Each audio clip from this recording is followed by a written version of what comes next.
man speaking in the city square, trying to tell somebody that he cares.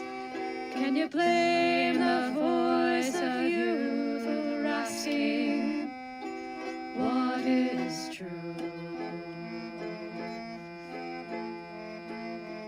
Yeah, the ones that you're calling wild are gonna be the leaders in a little while, when will the lonely voice of youth cry what is true?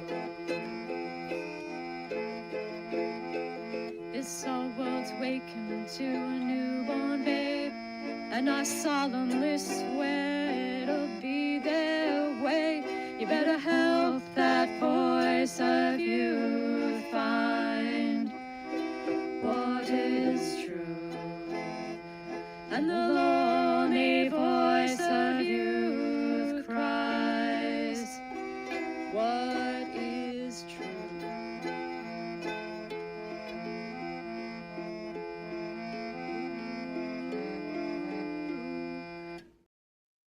Bang! Here we are for another Pirate Live stream. Welcome, everybody. I hope that everyone had a good week. I did not. But I'm here now, so that's good. I won't be here next week because we're going to be on the road. Got some stuff to do. Going to visit Washington, D.C. because Sarah hasn't been there. And there's stuff I haven't seen because I haven't. So now we're gonna. And yeah, I got to go up to New England. Probably gonna stop in Pennsylvania. We'll see. I got to work that out. We got to figure out our days here and what we're doing because we don't. It's nice not having to plan things sometimes. Not through the best of circumstances, we'll say, but got to take advantage of the circumstances you got, you know. So I have my Sampel, and I have some more in this lovely mug. If you don't have a mug, you should get one. It's going to be very important to the topic, actually, today in particular. But you've got to consider. So we've got the captain's mug. I have some lovely Poca tea with, it's a tea bag, but it's got Manuka honey in it and some lemon and some ginger. That's usually my morning tea, but you know. And in my nice skull mug, I've got, of course, some Table Rock tea. Bear Claw, very strong. Roar, very powerful. Good stuff. Good stuff. Let's grab our favorite tome of aphorisms, little bits of wisdom, if you will. Oops, I don't want that one. All right, let's see. The best test of robustness to reputational damage is your emotional state, fear, joy, boredom, when you get an email from a journalist. I like it. Nassim Taleb, as usual, dead on. So, the topic we fell across is feedback, which, as a concept, not a problem. You know, already have my thoughts on it. But when you look into the word and where it came from, everything changes. And I think it elucidates a lot of the problems of today, if you will. You know, I don't want to invoke meaning crisis, but perhaps also explain some meaning crisis-y sorts of thingies. And one of these days we'll have to do a review of the meaning crisis or something. I don't know if I want to do that as a stream or a recorded video, but we'll see. I gotta get some videos recorded though, because I need stuff to release while I'm gone. That'll be fun. So it turns out that feedback as a term, it is not at all what you might think it is. Feedback is a technological term originally. So we're talking the early to mid 1900s. This is a really new term. And it's from radio technology. It's from basically the input, hearing the output. That's where it's from. It's just sort of like, wait, what? But it makes sense. It makes a lot more sense once you sort of see what's been going on. And it was adopted as a so-called psychological term. Psychology is a poison unto the existence of man. I really like, just, bad framing, always bad framing. And I mean, these things like feedback used to mean something else. We used to use different words for this concept. And so some of the terms are things like criticism or critique. So you wouldn't ask for feedback, you'd ask for a criticism or a critique. And that, of course, has a negative connotation nowadays, for the most part. Although some people are trying to say silly things like literary criticism is a good thing, which obviously it's not. You're not an author, you're not the author. You shouldn't be critiquing other people's work, especially when you are not as good as the other person. Just saying. That holds true in all domains, by the way. Um, Comments or remarks. There we go. Those are other terms that would have been used in place of feedback before like 1920 or something. Appraisal or assessment or review. So you would ask these for a written work generally. And then in conversation, reaction or response, right? I'm looking for reaction from you. That sounds like feedback, doesn't it? Opinion. Yeah, that sounds like feedback too. Like, I want your opinion on this. Yeah, that's feedback. It's a type of feedback. Thoughts, input, advice, or way more importantly, counsel. Mm. And don't tell Ixnon because I stole this from him. He won't notice.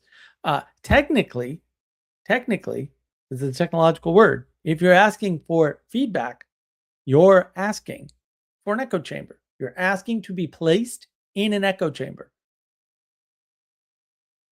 That's not great. It's not great. But it explains a lot if you think of it that way. It's like, wait a minute. So we stole a technological word, we shoved it in the ontology called psychology, or the science of psychology called psychology, same thing. And then we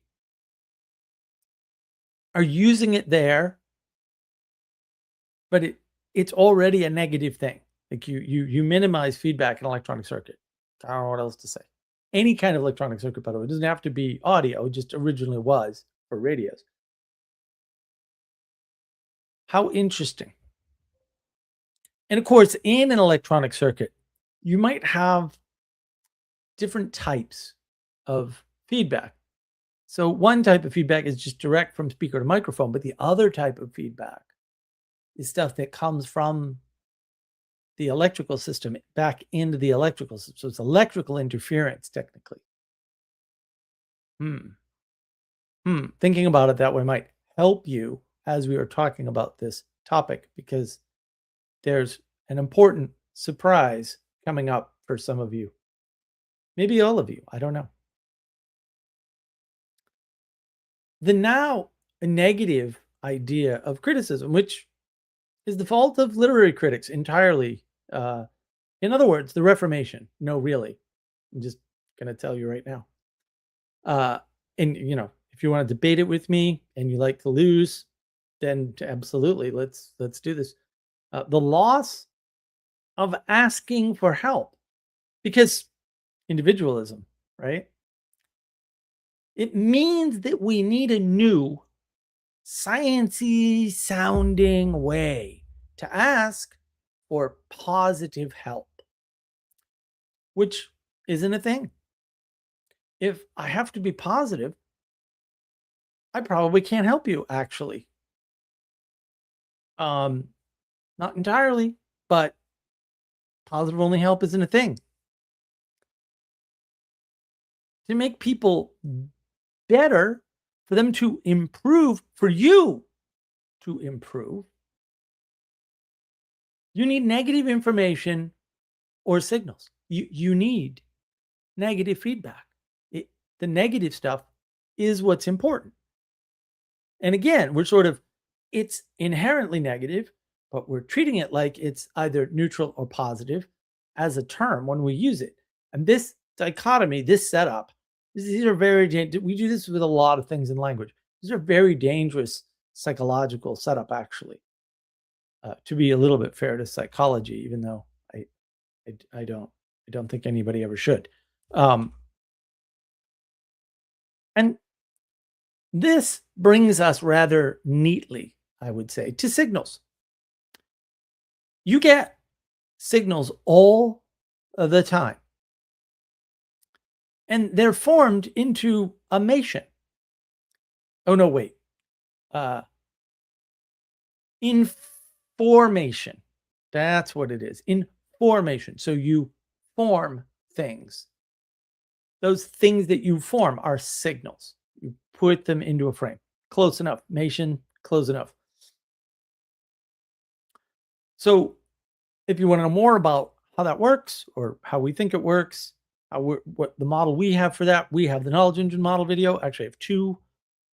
Maybe I'll remember to link them when I close the live stream out. Who knows? So when you hear what you want to hear, right? And that's the input listening to the output again, right? In your echo chamber, it is bad. Just like it would be in tech, right? Tech has the same problem. Because as it turns out, positive only feedback degrades you. And technically, in the technological term, all feedback is positive. It creates something negative, but the feedback itself is positive. It's a positive signal as opposed to no signal, which is what you want. And you go the other way. You can do a cancellation signal, right? So 3 states, weird. It's everywhere. 3 is everywhere. Strange, very strange. I don't understand it. It's almost like it's part of the pre-created order of the universe or something.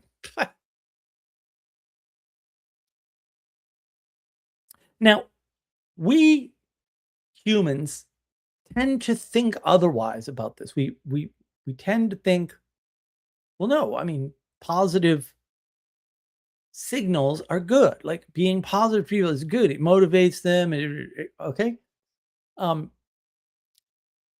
Because of the otherwise pretty great, to be fair, psychologist B.F. Skinner. This is B.F. Skinner's fault. There's no question about it. Maybe he's not the first or the only or any of that, but he's the most well known because most of his work was actually pretty great. It is one thing, one crazy idea, right? Which is this hypothesis that he had of positive only feedback, making humans better. And again, this is not new, right? It's a very popular idea. He's popularizing this during the 50s and 60s. I don't know if anybody knows if there was something else going on around that time period or anything. All I know is this. This is when this is coming up. And if you start to look into psychology, you notice little things. Maybe you've heard of MK Ultra. Okay, so this is kind of the era, or error would be a better term here, of rogue psychology, where psychological experiments really went off the rails because it was a new field. They were trying to use it to manipulate people, right? We're fresh off the Milgram experiment where they're pretending to zap people and those people are screaming in pain and weird things like that. And a lot of this is misunderstood, right? The Stanford prison experiment is happening just after this, right? So B.F. Skinner's a big deal in behavioral psychology work. And the problem was he was unable to get any of his carefully done, because he's actually, other than this work, pretty good, right? any of his experiments to actually demonstrate this principle working. But to be fair, they all failed spectacularly, including the one his son did afterwards, called Walden 2, because he had an experiment called Walden. Henry David Thoreau. Really? Do you not know about Thoreau? I love Thoreau, like pretty writing. Also, rich kid would go into the woods for the day and go home to mommy's for dinner down the street. Just saying. Not exactly what the romanticized ideal of our that we have in our heads of him is, right? Um, and the thing is, ultimately, feedback is not a good thing because it's positive only. And yeah, I mean, I think it's important to realize this because, as Father Eric is pointing out, never believe your own propaganda. That is correct. So why is that? We are taking a negative terminology from technology and trying to make it a neutral help signal and ending up corrupting both conditions, right? The neutral condition and the positive condition, because it's a negative thing and the negative can overwhelm the positive and the neutral condition. It's not a magic trick, right? And all of this to avoid negativity as such. So, what's going on here? Why are we doing this? Why did this word come into the language from technology and sneak in through psychology of all the reprehensible things? And I think that there's a very important and interesting reason why this happened. This is just one way that we are trying to eliminate evil as a concept from the world to live in peace and harmony. Remember what I said when B.F. Skinner's doing this work. Hippie culture is everywhere. Everywhere. It's infected everything. It's destroying the world. It's eating everything. It's a harmful attitude and corruption of thought itself.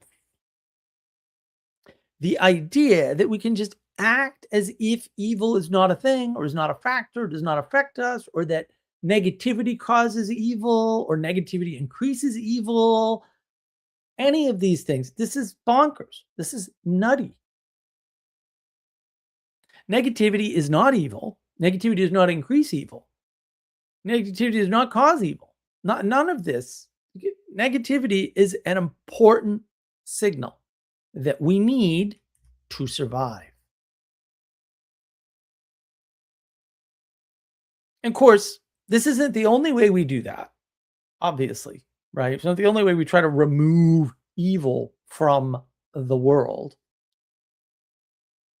But it's a good fractal pattern of doing this at the personal level, right? Which scales up to how we think because we have made ourselves the center of the universe. Welcome to individualism, my friends.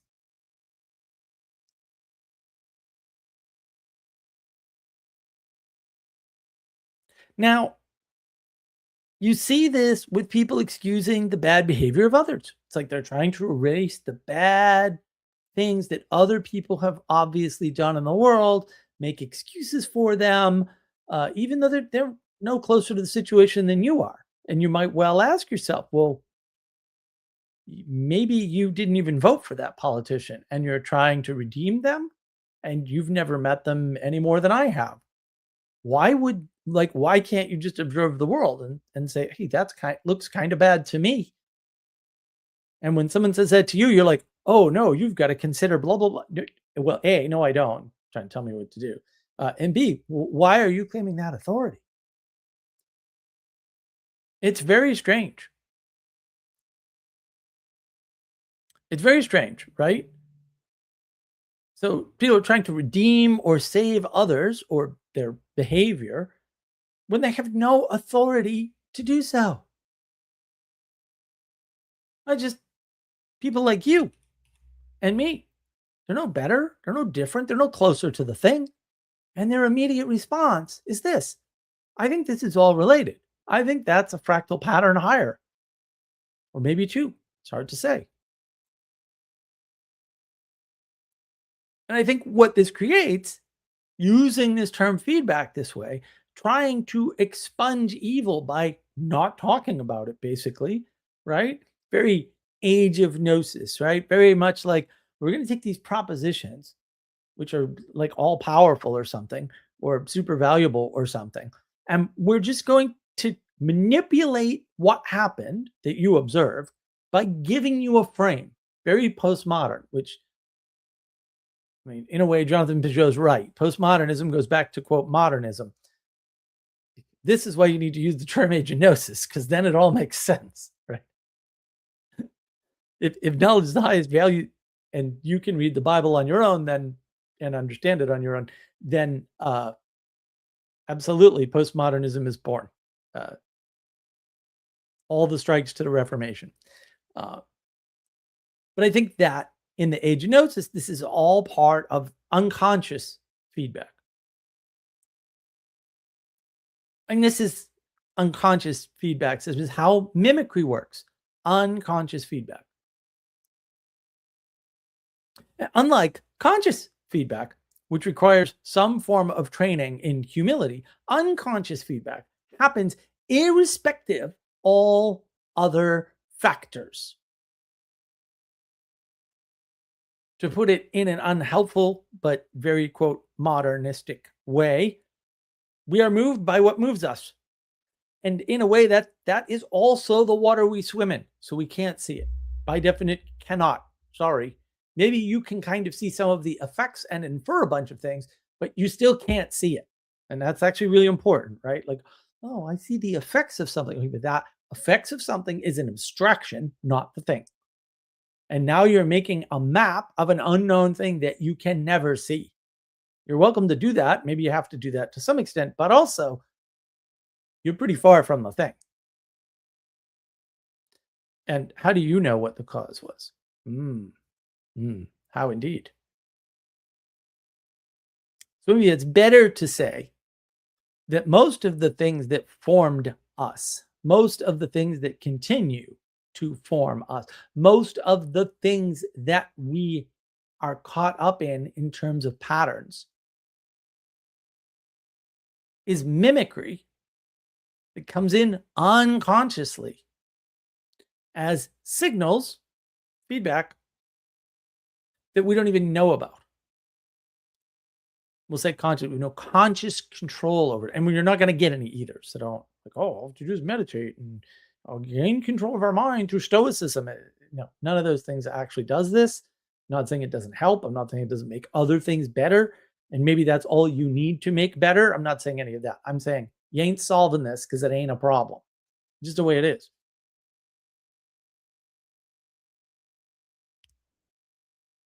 And as for, we'll call it positive feedback, conscious feedback, that is something that requires training. Both to give conscious feedback and to receive that feedback. And like all consciousness, it must be formed, right? It requires some formation. Training is one part of formation. And in fact, rationality itself must be formed. Rationality without humility makes you arrogant and unable to give socially acceptable feedback that others can use. I'm not saying it's wrong. I'm saying people can't use it, even if it's right. That's two errors. On the other hand, rationality with humility allows you to do this magical thing that people talk about all the time, but none of them people ever did it. Self-correct, which I would argue you can't do any other way. You have to have humility to self-correct. Your ego wouldn't have it any other way, man. Your ego doesn't need to be corrected. Just ask it. It'll tell you. Very important. And in a way, when you're asking for feedback, that's a way to ask for correction. And therefore, you are asking somebody to help you learn and putting them in the teacher position to some extent. And I don't think that's a bridge too far. And I'm pretty careful about those things generally. Getting unrequested feedback is a way of someone attempting to teach you something. So you've got requested feedback, you're asking to learn something, right? Whether or not you can receive it's different. A lot of people ask for feedback and pointless to give them any because they're not going to listen anyway. It happens all the time. It's the normal case right now. Didn't used to be. I was there. Did not used to be. But there's also this unrequested feedback, which is a little bit different. I mean, we're still in the conscious feedback realm here, right? So unrequested feedback. But that's a way of someone attempting to teach you something, to put you in the learning position. Are you going to resist it or are you going to accept it? And the thing is, your resistance or exception happens unconsciously sometimes. Maybe not all the time. Maybe you're humble enough, right? There's enough humility that your subconscious is not in control. Because humility is, to some extent, just acknowledging that the subconscious is almost always in control of almost everything. And therefore, you have to keep your eye on it consciously so that when there's an opportunity, and sometimes you can't help yourself. That's what addiction is, for example. We're all addicted to something. I wish I was only addicted to a few things, but oh well, didn't happen. You have to be able to receive it. You have to be able to go, oh, wait a minute. My unconscious mind's dismissive because it's got a plan. I don't know what that plan is because my conscious mind just doesn't have good access. So we should be more careful about what environments we put ourselves in because we're constantly getting signals. We're constantly receiving feedback from our environment. And a lot of this is unconscious. We need to not only just notice our arena and filter for arena, if you want to use fancy Vervaeke words, but also who we let into those environments, because it's important too. You need to understand what the limitations are in your environment. If you're taking a course in canon law, you're not going to learn any physics. Not going to happen. Taking a course in physics, you're not going to learn any law. It's not going to happen, right? There are limitations to these environments. But some of the limitations are sneaky. If you go to a strip club or a business meeting, there are limitations to the quality of your business negotiations. Now, maybe you're smart, use that just as the entertainment piece. They try to bring up ideas, whatever, because people do this all the time. I've talked to people who do this professionally. And I'm always like amazed, like, really, that works? And yeah, like a dream. And it's not like, oh, we force them into making a decision when they're half drunk and full of, girls all hanging off them. No. It's much more subtle. These people know what they're doing, right? They get you open to new ideas. They insert those ideas. When the negotiations start the next day, that's when it comes up unconsciously. Oh yeah, that doesn't seem like such a bad idea. I heard that somewhere before, maybe.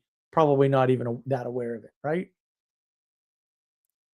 So what are the limitations of these environments? What can you learn and what can't you learn? And what are you being blocked from? Because that mimicry, that unconscious feedback is always there. And finally, as one of the former denizens of Awakening from the Meaning Crisis Discord used to say, curate your signal. And that means outgoing as well as incoming, right? Jordan Peterson sort of shortens this and doesn't talk about the full thing. Be precise in your speech. That's one way of curating your signal, right? Also, be careful who you listen to.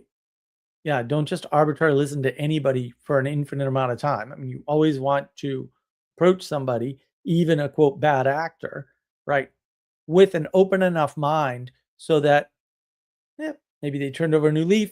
Maybe they're saying something that's actually helpful for once instead of being a troll. You never know, right? So you get to curate the signal, but you don't keep engaging with the troll once they're like, oh, they're still trolling like they were last time, you know?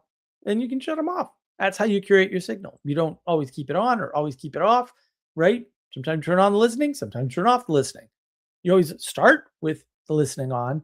You always start with careful, slow, considered communication. And so, in a way, this brings us to teaching as such, this idea of feedback. And the problem is there's so much to say here about teaching that it'll have to be part of a different live stream. And of course, disclaimer, I'm not a teacher. Not that I haven't given lots of courses and developed courses. I certainly have. But I am not a teacher in the formal sense. And, one of these days, maybe we'll get one of the teachery people who allegedly know teachy things to talk to us. But in the meantime, I will at some point, maybe next live stream or something, talk more about teaching because I think it's important. And again, I've done a lot of training over the years, corporate training, one-on-one personal training, all that craziness. And the bottom line is, we've all been on the other end of the teacher.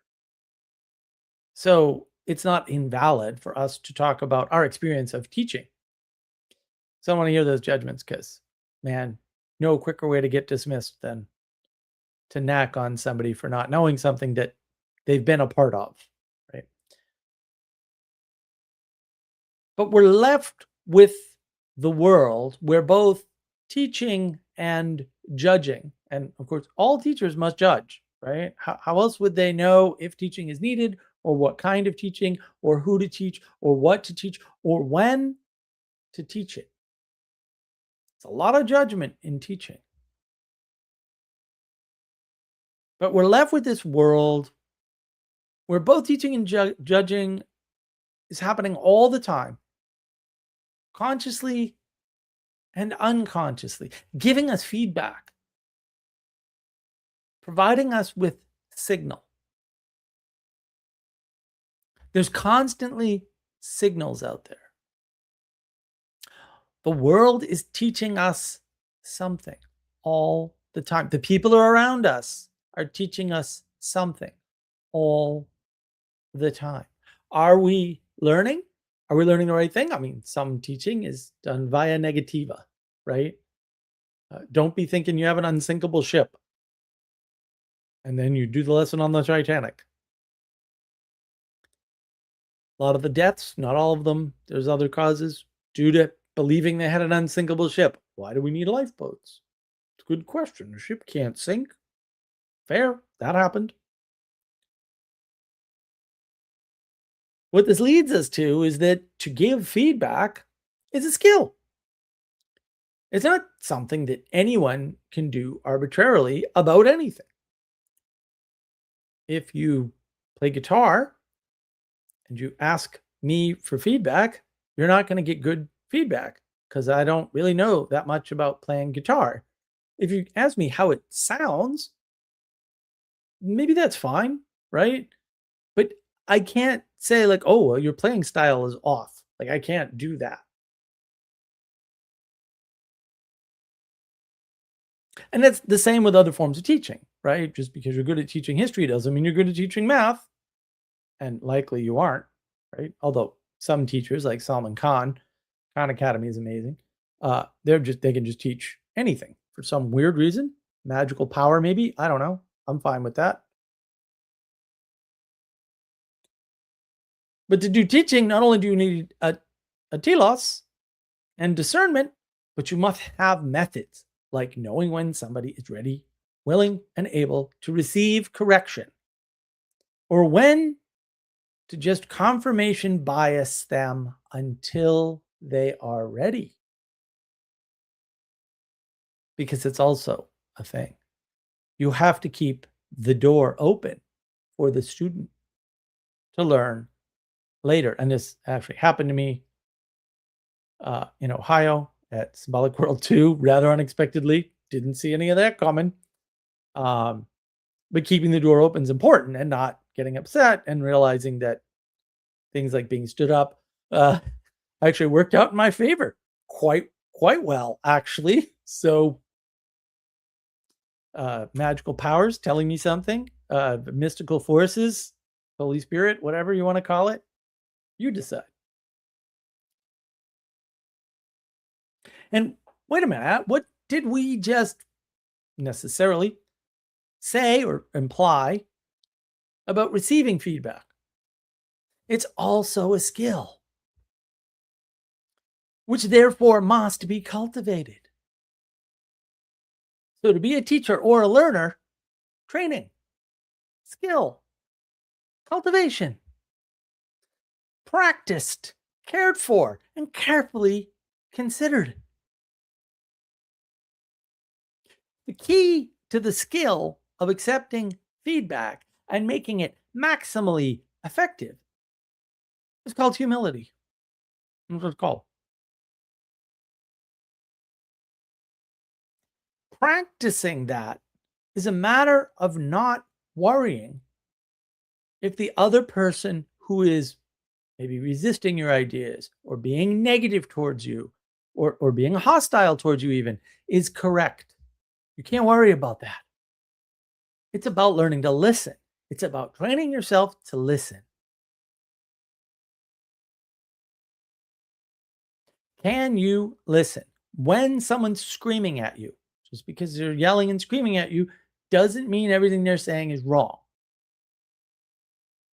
And nowadays, you don't need to do that, right? Anybody that sounds even remotely passionate, like they actually believe in something strongly enough, or they're confident about what they're saying, man, you'll just get pushed back for that. You don't even need to get into the yelling and screaming part. They haven't trained their ability to listen. The reason why people yell and scream, not always, but quite often, is because they're not being heard from their perspective.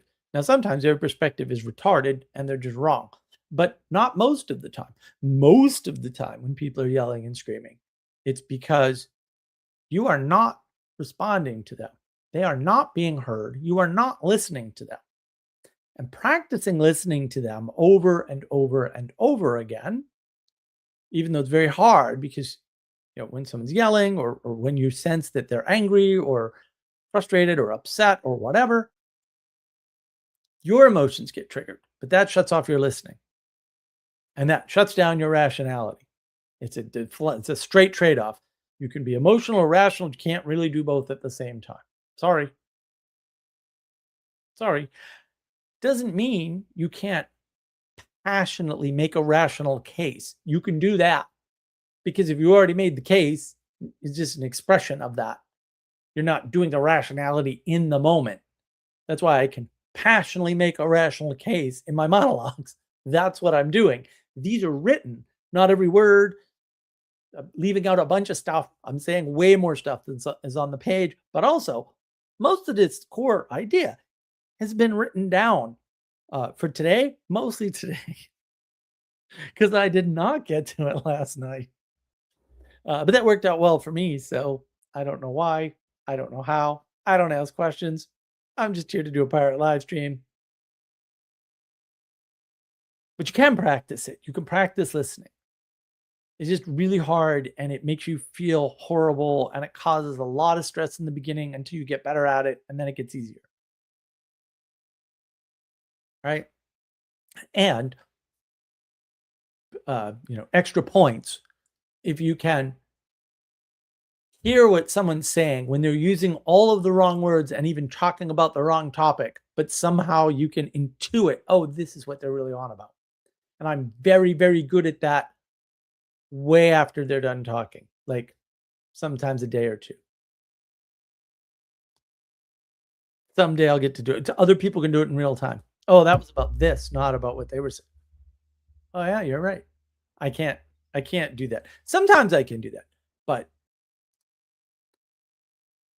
that's like next level listening, right? When you can and some people will never be able to do that. So it's a bonus point thing. It's an extra point. So how are we to understand issues like can somebody learn, right? And I would say test for open-mindedness, right? And I run these sorts of tests all the time. Listen, guys, I hate to break it to you. Forget about whatever psyops I'm doing on my live streams or in my videos or whatever. There's plenty of that going on for sure. But I tell you, like yeah, I'm trying to get messages through to you. Like, why do this otherwise? Like, you want to call that propaganda, whatever? I don't. You couldn't possibly be less interested in the labels. When I talk to people, in order to determine how to approach them, because I can approach different people very, very differently.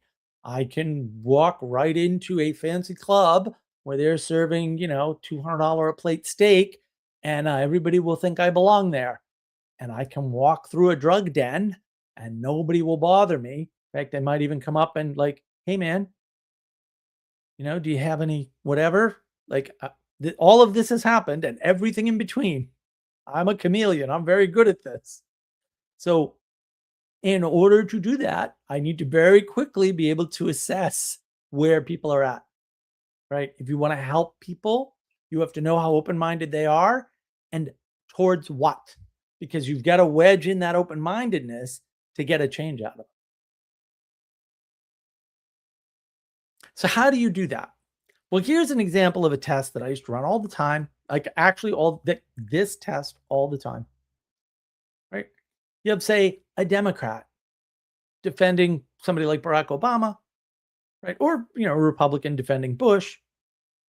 And you say something like, you'd have to pick a specific issue. You could pick the red line in Syria, right? So you could say, but what if the reason why Barack Obama set the red line in Syria and then didn't enforce it was because he was always the bad guy and that result was intended?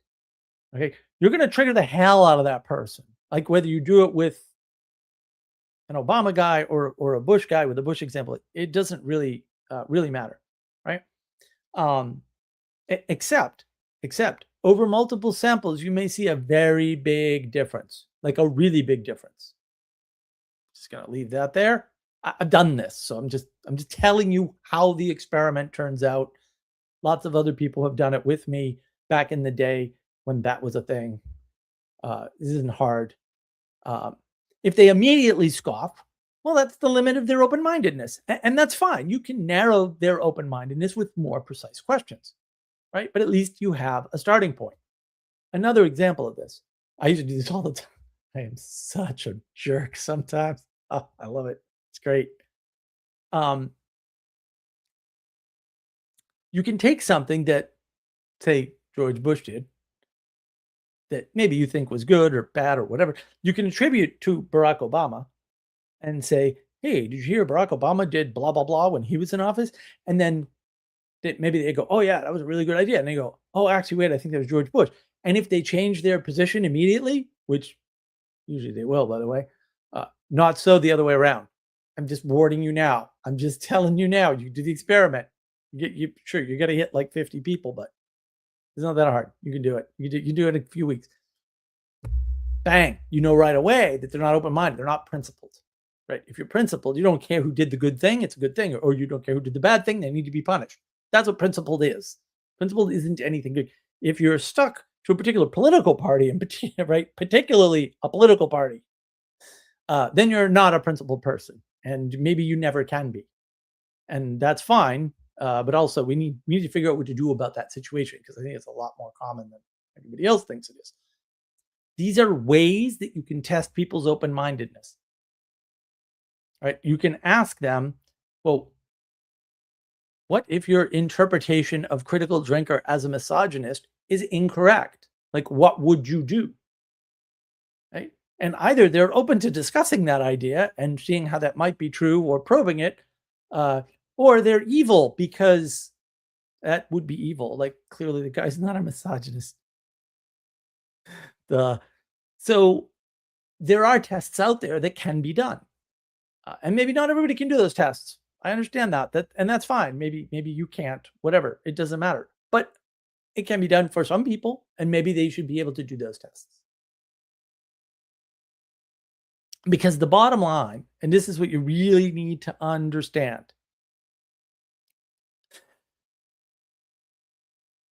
People that cannot take feedback cannot change their worldview. They can't even change their mind, at least right now, in the moment. So you have to be able to determine the limits of that, not just the fact of it in the moment. I think any conspiracy theorist at all who thinks that alien disclosure, say by the government, is a good thing, right? And now ask them a question like, what would have happened back in the 2000s to the climate agenda? So we'll say, 2000 to 2010, had the hockey stick climate graph been exposed in emails, right? Where the emails are pretty clear. The scientists wanted a particular result. They wanted it to look like a hockey stick, and they manipulated the data, right? Like, what would happen? Well, that did happen, and the climate agenda continued well past 2010, guys. So this idea that releasing knowledge, because we live in the age of gnosis, and knowledge being of such high value that everyone's going to like change their minds, change their lives, act differently is garbage. It is disproven by decades of this happening. MK Ultra. We're still talking about MK Ultra. Do you know how many MK Ultra hearings there have been, guys? Come on, what are we doing? Nothing's changed. Nothing's gonna change. Almost all of the actual data about MK Ultra was shredded. Even if you had it, though, the horrors that we know about, like, oh, created the Unabomber. It's kind of bad. No one did anything. Nothing happened. No one went to jail. What are we doing? The Epstein papers. Nothing happened. JFK papers. Nothing happened. It doesn't have that effect. Maybe you want to live in that world, but you don't know what world you live in. How open-minded are you about things? Do you even realize that you're stuck in the age of gnosis and you think knowledge is so valuable that when someone gets the mystical knowledge, that suddenly their whole lives change, or even just a part of them? That doesn't happen. It doesn't happen reliably and fairly consistently. What are we doing? Did you know you were caught up in the age of gnosis, where propositions are the highest form of representation of knowledge, which is the highest value? This magical knowledge thing. And if you knew what I knew, you'd agree with me. That's all the science people, Jordan Peterson, bless his heart, same problem. John Vervaeke definitely thinks that. Definitely the way he thinks. Sam Harris, same way, definitely thinks that. If you just understood that I could write a cookbook as good as the Bible that would have the same effect, which is obviously absurd, you'd understand my position.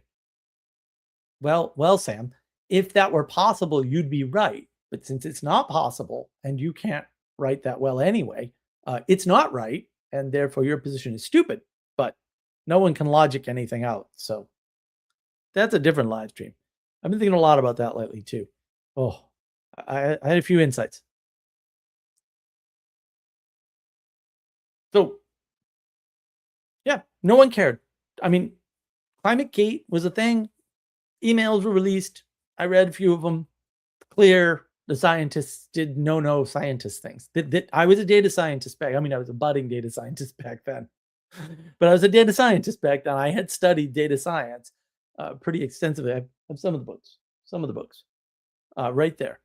I'm not going to go through my books. I hate that game. I really, someday I will play that game, but I don't want to play that game. Stupid game. So I use that trick all the time, right? Nothing happened. No one cared. A guy named Iowa Hawk back in the big blogger days back then. I don't know if it was 2010 or 2015 or 2005. I don't remember. This guy named Iowa Hawk. He did a great expose on the hockey stick. Okay.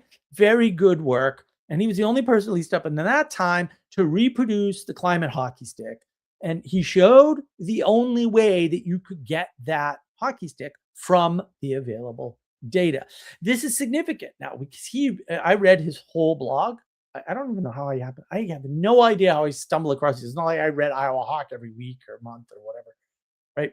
But he did this wonderful blog where he pointed out, he had all the references, right? He pointed out, here are all the attempts to take the data that the team that came up with the hockey stick has released publicly, because of course it's science, you kind of have to, right? And get that hockey stick out of it.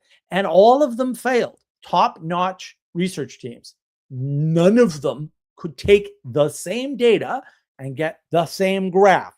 Should have been a hint. This is happening in the 2000s. Right? The climate hoax was known about from a technological knowledge, information, signal perspective in the 2000s. We're still talking about climate change. It makes me absolutely homicidal. Why? We know they lied. We know they're liars. Like, we know all their tricks. They admitted to doing it. Like, what more do you need? I don't know.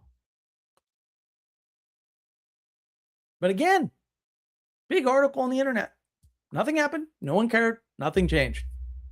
The climate evil lies are still with us. Nothing has changed. There's still people believing this nonsense. It's nonsense. It's data manipulation. It's flat out data manipulation. There's so much data manipulation. I go on for probably 3-4 hours on all the mistakes and all the things they missed. And because I did study that, because back then that was like the dawn of data science, you know?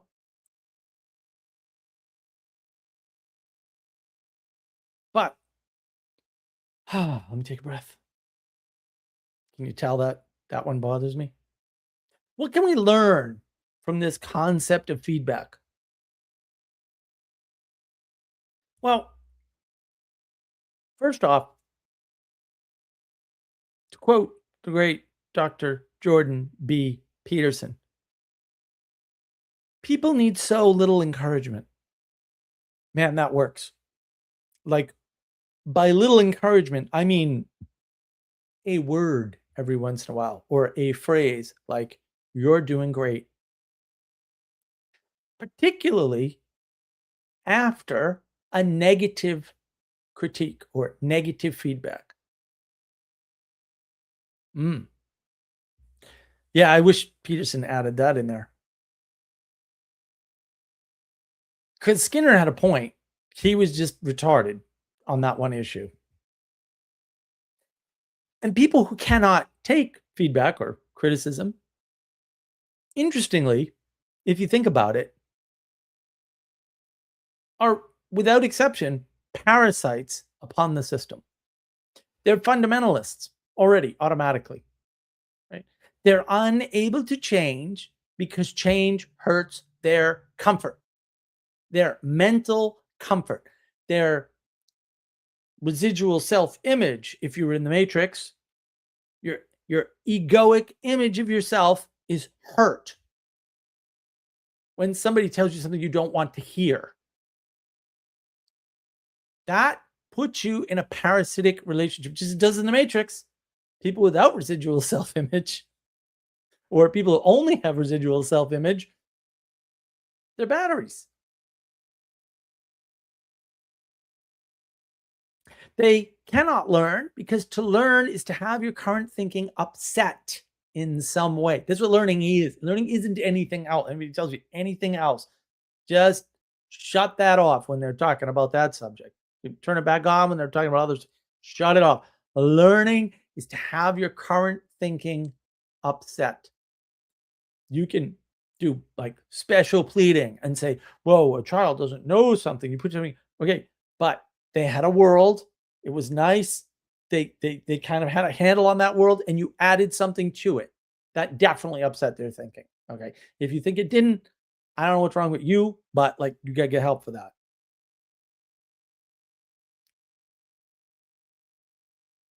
And the other thing to learn is that we are getting feedback all the time. Signals are everywhere.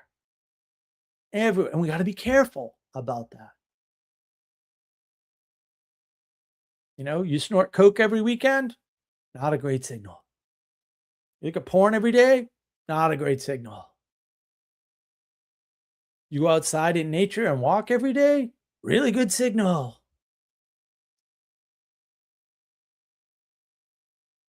You get cookies twice a year, excellent signal. I'm going to get cookies soon. Yay, cookies for 4th of July. I haven't had cookies in months. It's about cookie time. Not a bad signal. There's a bunch of neutral signals for sure. Maybe most signals are neutral. I don't know. I can tell you one thing. There's more bad signals than there are good signals. That's not positive or negative. I'm saying there are more bad signals than good signals. In the same way, a horror movie can give you nightmares or can give you a lesson about life. Positive versus negative.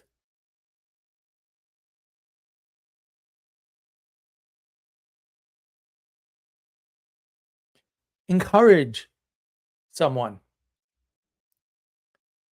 Learn to listen through the practice of humility.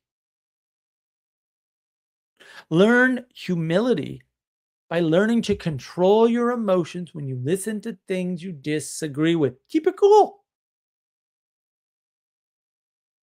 Don't immediately dismiss things.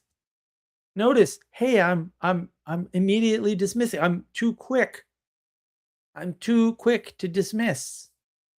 Doesn't mean never dismiss anything, but how much time did you spend on the idea before you dismissed it? Or was all your time spent reacting emotionally? Unconscious mimicry works. So if you're around people who are doing something good, maybe you'll do something good too. But if you're better, the people around you will unconsciously try to be better. Or they'll be very upset. Don't forget about what Dr. Peterson said about cleaning your room. Might make people upset. Doesn't mean not to do it. Right. And maybe if you hold out and clean your room in the face of the upset people, eventually they will mimic along. Right. Because that can happen. Doesn't happen in all cases, but it probably happens in most cases. So if you're better, those around you will be too on average, right? If they can see it. Don't do good things in private. If people don't see it, don't get the signal, they don't mimic the good thing. Right? Appearing humble is not the same as having humility. Don't make that mistake. Teaching is a skill, and so is learning. Cultivate each of those skills when and where you can. Get people to help you. Peterson can be classified as self-help all day long. But the psyop there is that you weren't doing those things until Peterson told you about them. Now were you? It ain't so self. Now is it? No. No such thing. And finally, because feedback exists and is unavoidable and you're soaking in it, curate your signal. Curate the signals coming into you and curate the signals you're sending out. Takes practice, takes talking to other people to sort of get a sense. How am I doing? Right? Takes these listening skills that you need to cultivate through humility, but you can do it. You can do all of that. And the nice part about that is that's how you make the world better. You be better, the world gets better because you're in it. It's not a magic trick. It's just basic logic. First order, simple logic. You want to make the world better? Just be better. Automatic win. Done. All right. Let's catch up on numerous crazy comments, which I did work a few of them in, but Anselman, Civil Disobedience is worth a read, maybe. Books are evil and I want to burn them all. And there's truth in Walden. Look, Walden's a great book. I read Walden. It was wonderful. There's nothing wrong with it, but the romantic idea of Thoreau is complete BS. And that's important to know. I understand the importance of ideals and striving for them, but Thoreau is not what people think at all. And I was at his cabin. Okay. I lived in New England. Summer camp one year, we went to Walden Pond. I wonder why it's called Walden Pond. Weird. Every day to go swimming. It's somewhere out there, I doubt it still exists. There was a recording of me taking a rock over and putting it on the pile of rocks that represented where Thoreau's cabin was. Is that where Thoreau's cabin was? Oh, that's what they told me. Beautiful park, by the way. If you're ever out that way near Concord, Mass, a Walden Pond is a wonderful, wonderful, national park that you can engage. It's a national park. Father Eric, I don't need any feedback because I am a sovereign, free thinker. Yes. Yeah, sure, Father, as the bishop. Spirits are invisible. Water makes things wet. More at 10. Yes, can confirm. Humility is the gateway to the other virtues. Oh, well, there you go. Well, we'll get it straight from the priest's collar. Sally Joe, feedback should include casserole. That's dinner. That's not feedback. Sally Joe, what about sunk ships? Fairly certain I have sunk ships. Khan Academy got me through college algebra. Oh my God. Anytime I want to do any algebra or math stuff, I go straight to Khan Academy now. I had other resources before. Now I got Khan Academy. I want to pick up something, I choose Khan Academy. Boom. Done. He's such a good teacher. Such a good maybe I'll probably do it on the other channel. Maybe I'll do a preview on my private channel, or my personal channel, I should say, on Khan Academy and Ed Tech Wave 1 and that whole mimicry and misunderstanding that we keep stuck in. Father Bismarck, is it receiving feedback, a skill or disposition? Well, this is the problem with discerning these things, right? We are born with dispositions, and then the skill is only needed where the disposition is absent. And that's true for everything, right? This is why the nature-nurture debate is dumb, because I'm like, how is this not obvious to literally every human on the planet? And it's not. And I'm just like, some people pick up a basketball and they just play unbelievably well. And then they practice and they get even unbelievably more better. Right now, that's 0.1% of the population, but also I've seen it. It's ridiculous. And people do that in all the domains, right? Matt Dillon, who wrote Dragonfly BSD. I don't know what's wrong with that guy. I swear he thinks in C code. He must think in C code. He must see the Matrix the way the way Cypher described in the movie. Because I don't know, man. He used to crank out code. This guy, in a day when compilers were big money, they were like $250, at $1980, right? Or early $1990. This guy wrote a C compiler from scratch, gave it to everybody for free, and it compiled faster and made smaller and faster code than any commercial compiler on the market by himself. What even is that?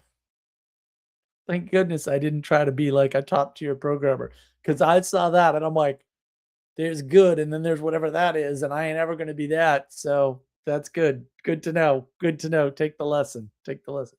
Father, also, you need to accept feedback only from people who share the same telos as you. Exactly. Yeah. You got to pay attention to the telos of the person, right?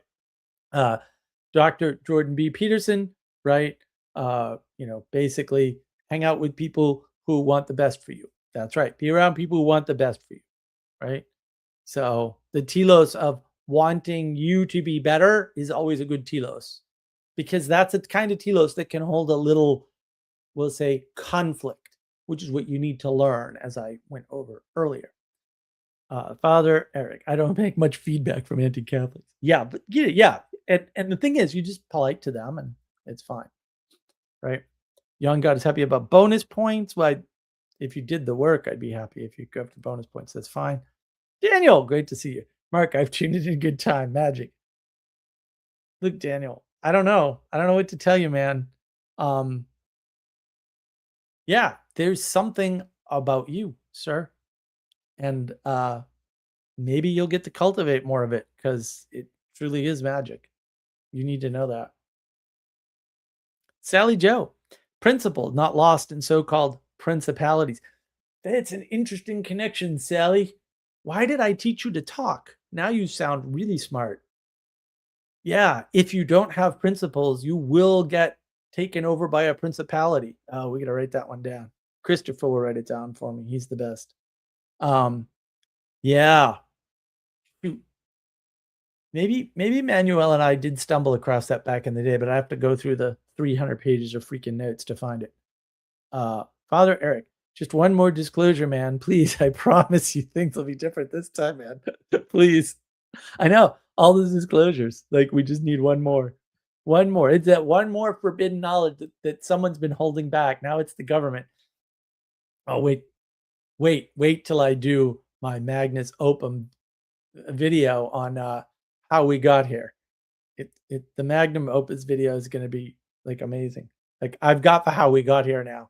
I like Burn Power. I'm going to, maybe I won't use the how we got here thing because he did, but I'm gonna, yeah, mine's coming. It's like, it's a little close. Maybe I'll have Adam help me or something if we ever talk to him again. We'll see. Father Eric, just ask people how many good ideas they've had and how they never follow through on. Yeah, you got to consider that. Sally Joe is all in on cookies. Maybe we'll send you some. Talk to the other infiltrator.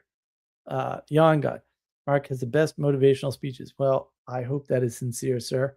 I hope it works. Like, I don't care if they're the best. I don't care if they suck. If they work, I'm good.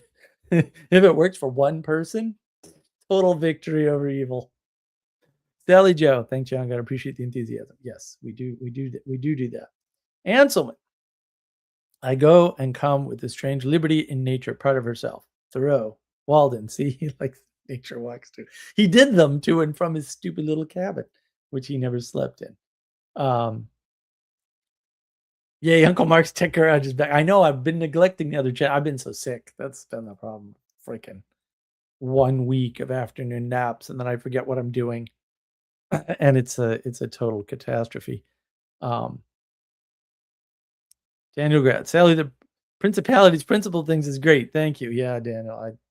Man, when Sally nails it, it's a whopper. Like, these people are like, oh, but did you read Heidegger? And I'm like, I just listen to Sally for a month. You'll get one drop that'll be so much better than anything Heidegger ever wrote about. That, like, why would you read these clowns?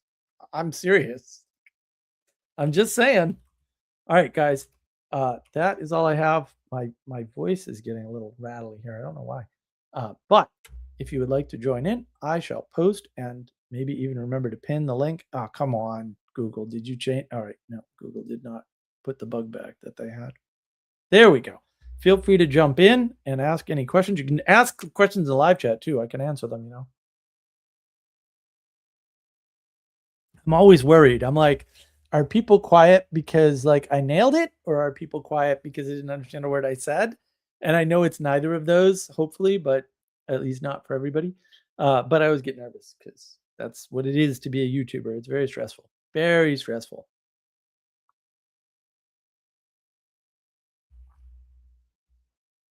Sally Joe.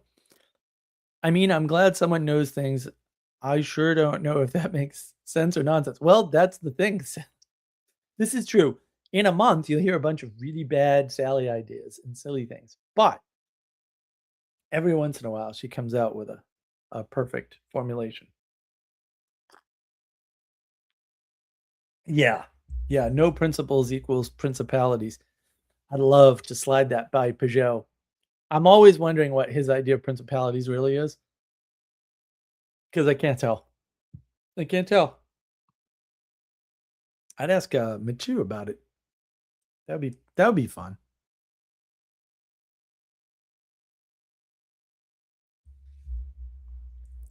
Maybe I will reach out to him and find out if if he'd be willing to talk about powers and principalities.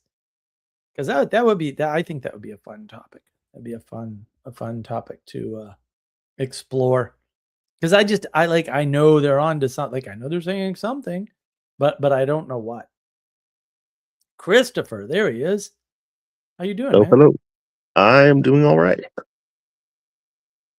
You have worst lighting ever. Actually, my lighting was all off today, and then I had to like fix it. Oh, that's Change much the better. angle here. That. Yeah, now you only have bad lighting on one side, but it's not as Yeah, bad, so it works. yeah. Lighting is impossible. Sound Very is true. also impossible, but yeah, lighting is ridiculous. The amount of time and effort I put on lighting in this office is, and the sound control too. I get quite a bit of sound. I've got like a pillow on the desk, to dampen the wall sound, and it's ridiculous. It's insane. Yeah. Oh, Sally's got something. Hold on. Sally Joe, I just hate the word problematic. Yeah, that's because it's not a real word. And I hate principalities in some contexts because they both displace things we actually could lay hands on. Interesting, maybe. Problems and principalities can be laid hands on. Oh, interesting. Interesting idea, Sally. I don't know. That's an interesting thought. I'd have to think more about that one. Yeah. What's I your mean, rating, Christopher? Come on. I'll give you an A.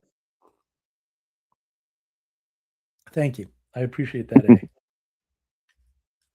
This was a rough one just because I was completely on my back foot when I found out where the word came from. And I was like, wait, what? Yeah, Oh, yeah. no. And then I had to weave it into a bunch of other things that I'm working. Like I said, you want the magnum opus video? It's a coming because now I got it.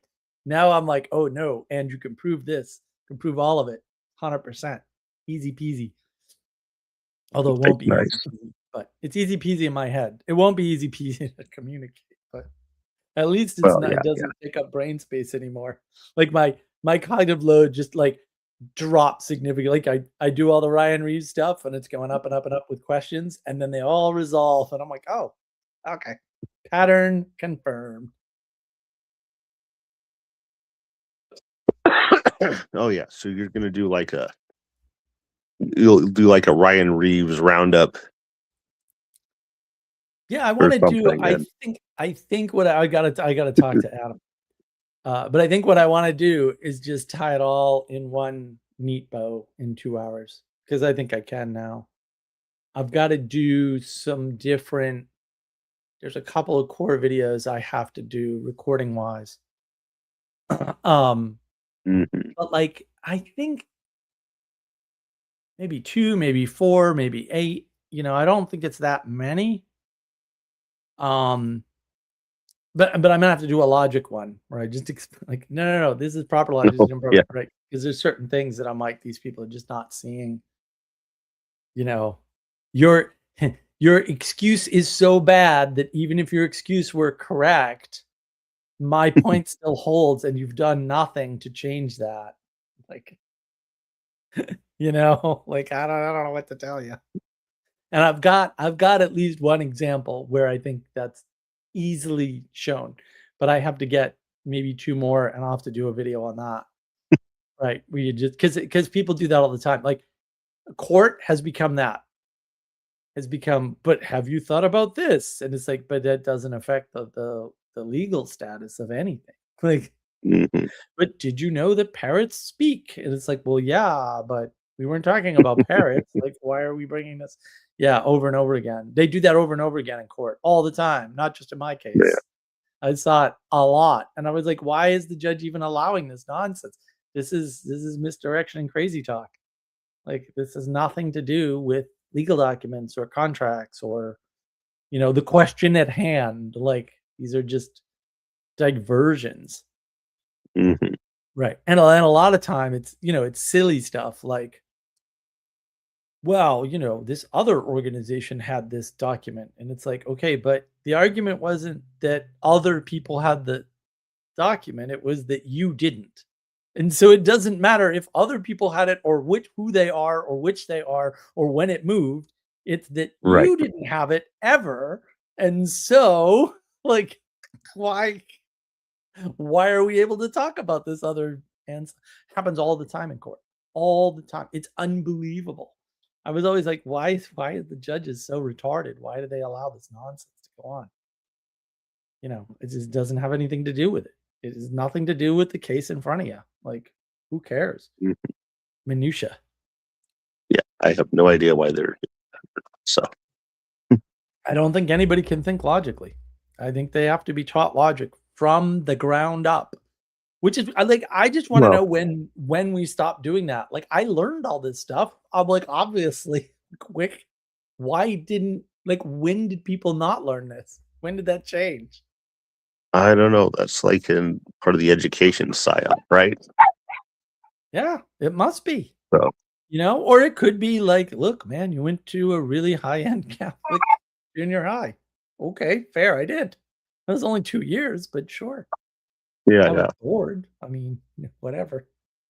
Don't read your books when you first get them, especially when they're like, "It's gonna take us 2 years to go through this book." I read the whole thing. What do you mean it's gonna take 2 years? Right, yeah, yeah, Man, did that piss me off, Christopher. Still mad. Never getting over that. yeah. You want betrayal? I'll give you betrayal.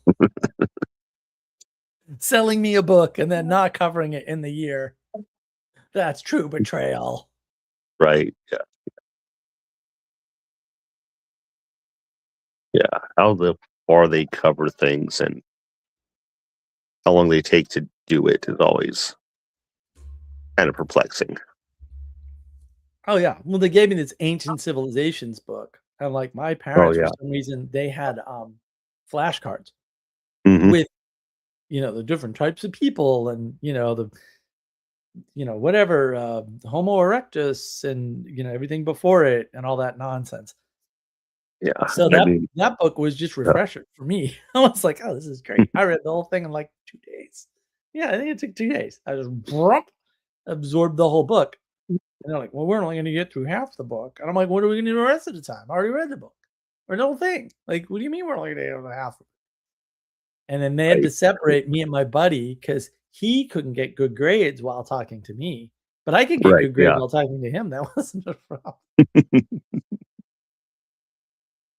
I couldn't do any of my homework, but I never did any homework. That was homework Yeah, is that's definitely the mark of Satan. And I'm at school, that's fine. You give me schoolwork, right? When I'm not at school, you can go to hell. Like, come on.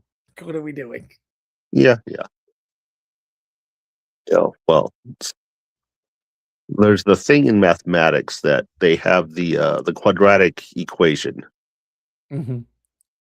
They have the one for third degree polynomials, but they don't teach that one specifically because they don't want to teach kids about um I, the imaginary numbers. Oh, yeah, yeah. Yeah. Yeah. That when I find out about that, that seems ridiculous Oh, it's to me. weird. So when I went to my first year of high school, freshman high school, I switched schools. Big Catholic school, big, big, Mhm. big, big, big, big, and they like put me in the remedial math class. Fair enough, like I'm math retarded, so like that's fair. And the teacher, we get this. I think it was a green pre-algebra book. I bet I have it. I bet it's in the shed somewhere. Um, and he like taught us algebra at the same rate as the other class. And so he total psyop the whole thing. And he said, no, they're at the same point in the book that you are. You guys are not stupid. And I'm sure he was all pleased with himself. He was bald too. Might be something to that. And yeah, I'm sure he was all pleased with himself. So yeah.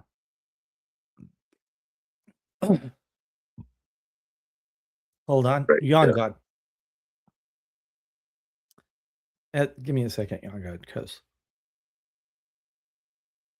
my entire body is revolting against me doing live streams right at the moment. As my thoughts wander, I realize that we love the sound of our own voice in our heads because we are hearing our skulls vibrate. I don't know about that. And providing feedback to the eardrum, maybe. Now that is fun. No, you know what is fun, Young God? I'll tell you what's fun.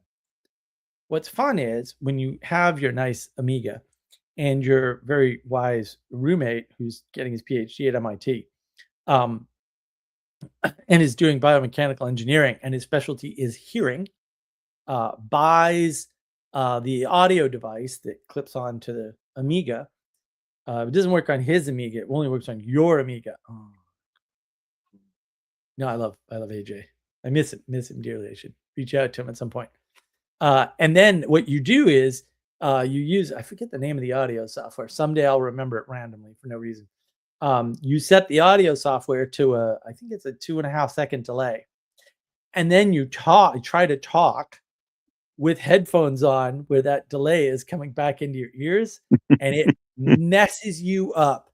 And you realize you are an incompetent retard if you hear things at a delay.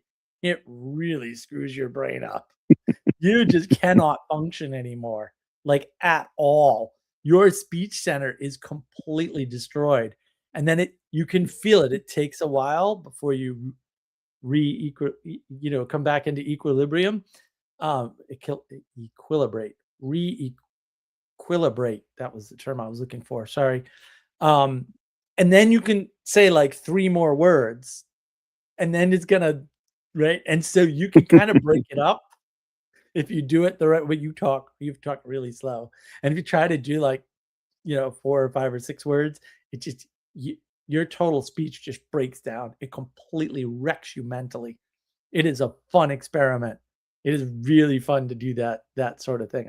I think the delay is 2.5 seconds, but it might be different. I don't know. It was a long ass time ago, and it was his toy.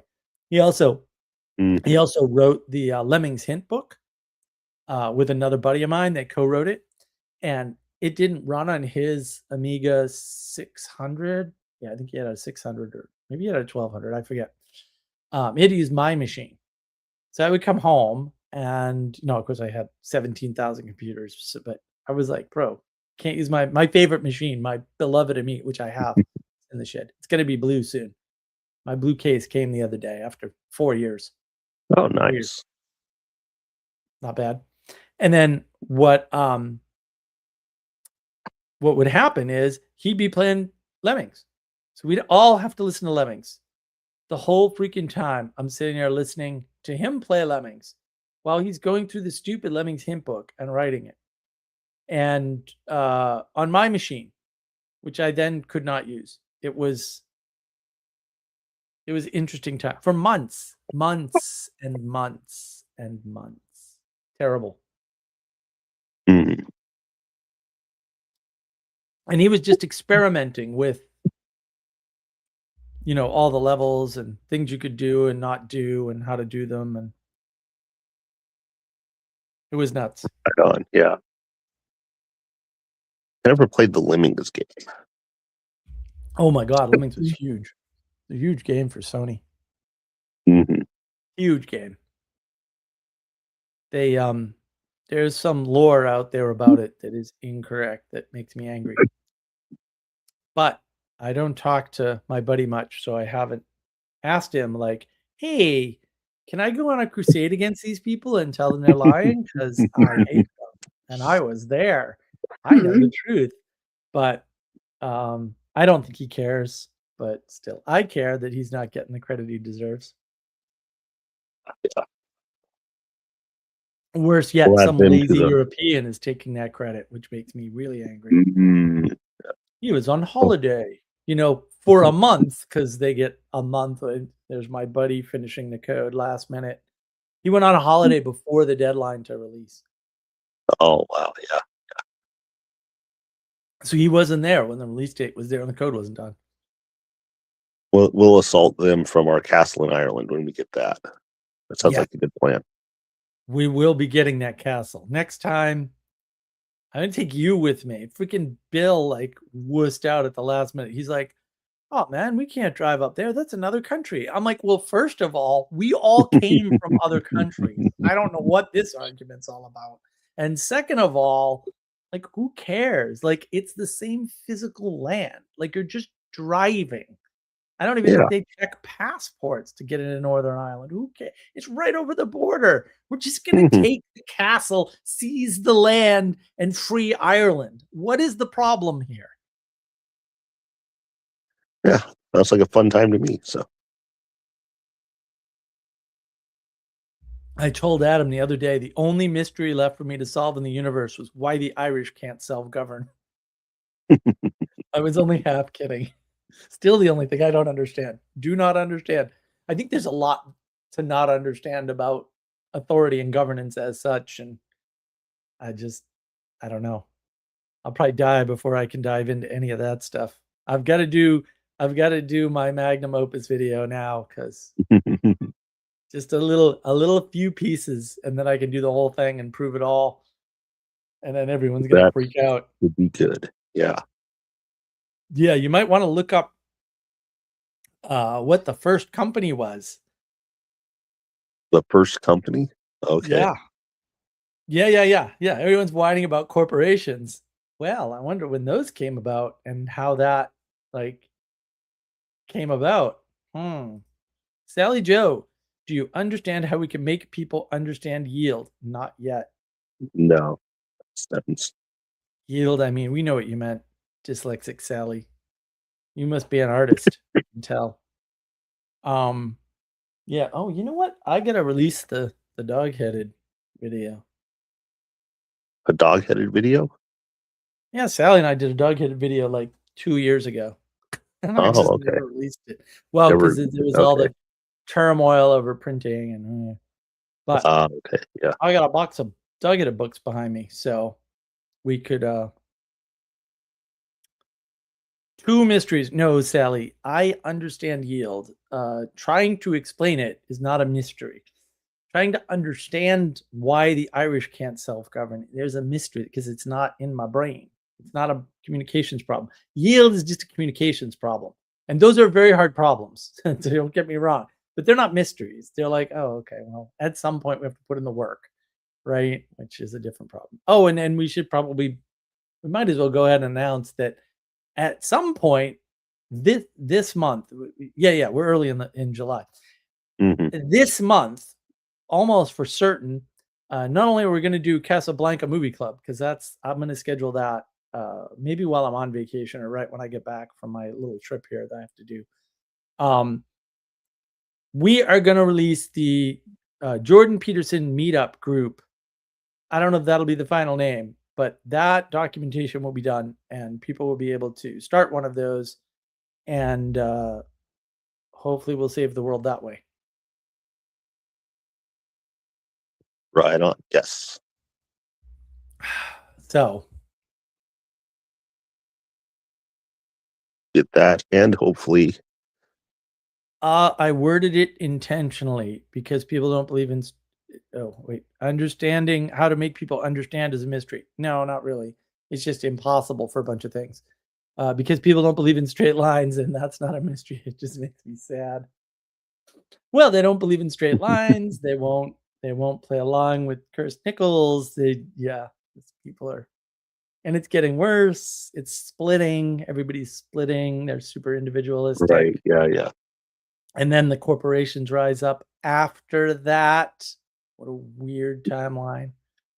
Not entirely, but also very mysterious, that timeline. In other words, in the days of kings, you did not have corporations. Yeah. And with maybe one notable exception, or maybe a handful or something, but one notable one. That is very mysterious indeed, unless, of course, it all makes perfect freaking sense. In which case, now we have two problems. Yeah. Right. Yeah, I'll have to go All over that figured out. over that at some point. We'll see. I got to do more research into that. But man, when I did some cursory research, I was like, what? Sally Joe, guilds, yes. Corpse, no. Well, that's the thing. There's huge differences between the two. And the fact of no king, right? When you collapse the hierarchy. Yeah. And I've got 2 animations I got to do. Maybe I'll just try to do one of the animations tomorrow. That would be. That sounds like a plan. Well, you're not too busy with the 4th stuff, right? Well, yeah, but I'd start it and then, we're busy in the morning. There's always the chance I am on the mend. There's always the chance I could again wake up before 7. If I wake up before 7, I have been known to finish entire software projects in 2 hours if I wake up okay. Who knows?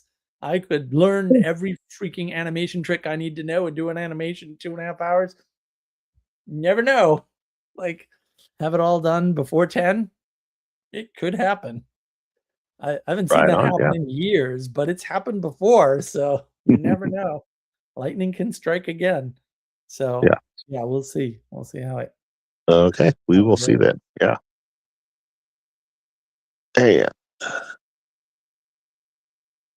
But yeah, our 4th of July stuff isn't until the evening anyway. So I'll have a window. I'll have 4 hours. I'll have a 4-hour window after we get done with our stuff. We are very close to being done with the board game, so. Oh, that's right. The board game is super close. Super duper close. Yep. We just have one more piece to work out, and then we got to finish the board art. So everything's right on schedule. Nothing's running behind. We're going to do a play test with what we have, which is fine. We can do that. Yep. Maybe we can play with cutouts, with cutout pages. Oh yeah, we can definitely do something like that. Yeah. Yeah, we can build little cardboard cutout thingies. Oh yeah, just absolutely. To simulate what we're going to build. Yeah. That would work. Very close. Yeah.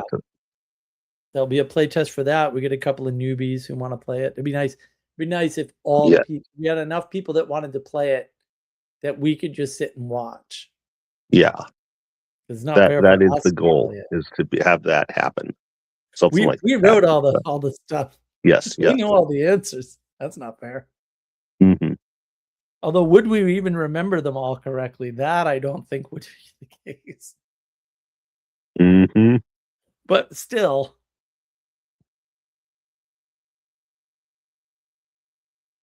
Yes.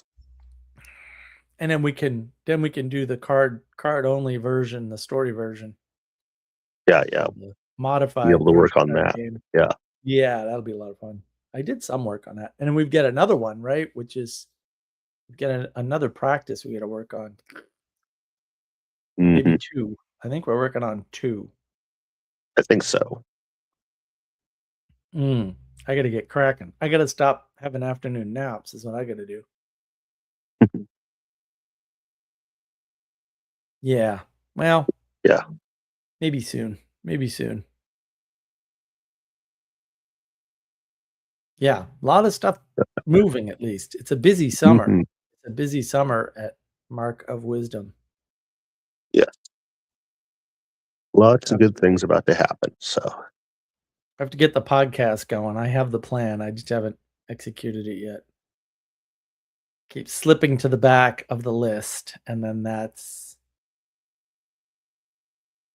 once something slips to the back of the list, it's all over. Yeah, that does happen.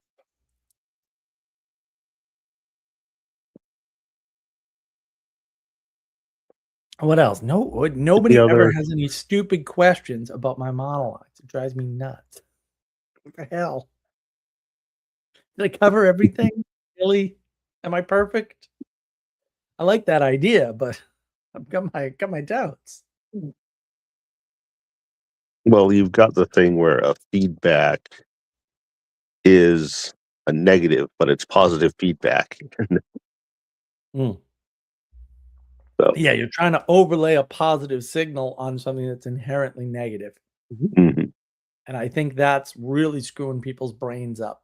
Like, I think it's mhm. weird, right? Because on the one hand, when people talk about it's a language problem, I always have to slap them down and say, no, but that's not because there isn't a language problem. It's because their formulation is stupid.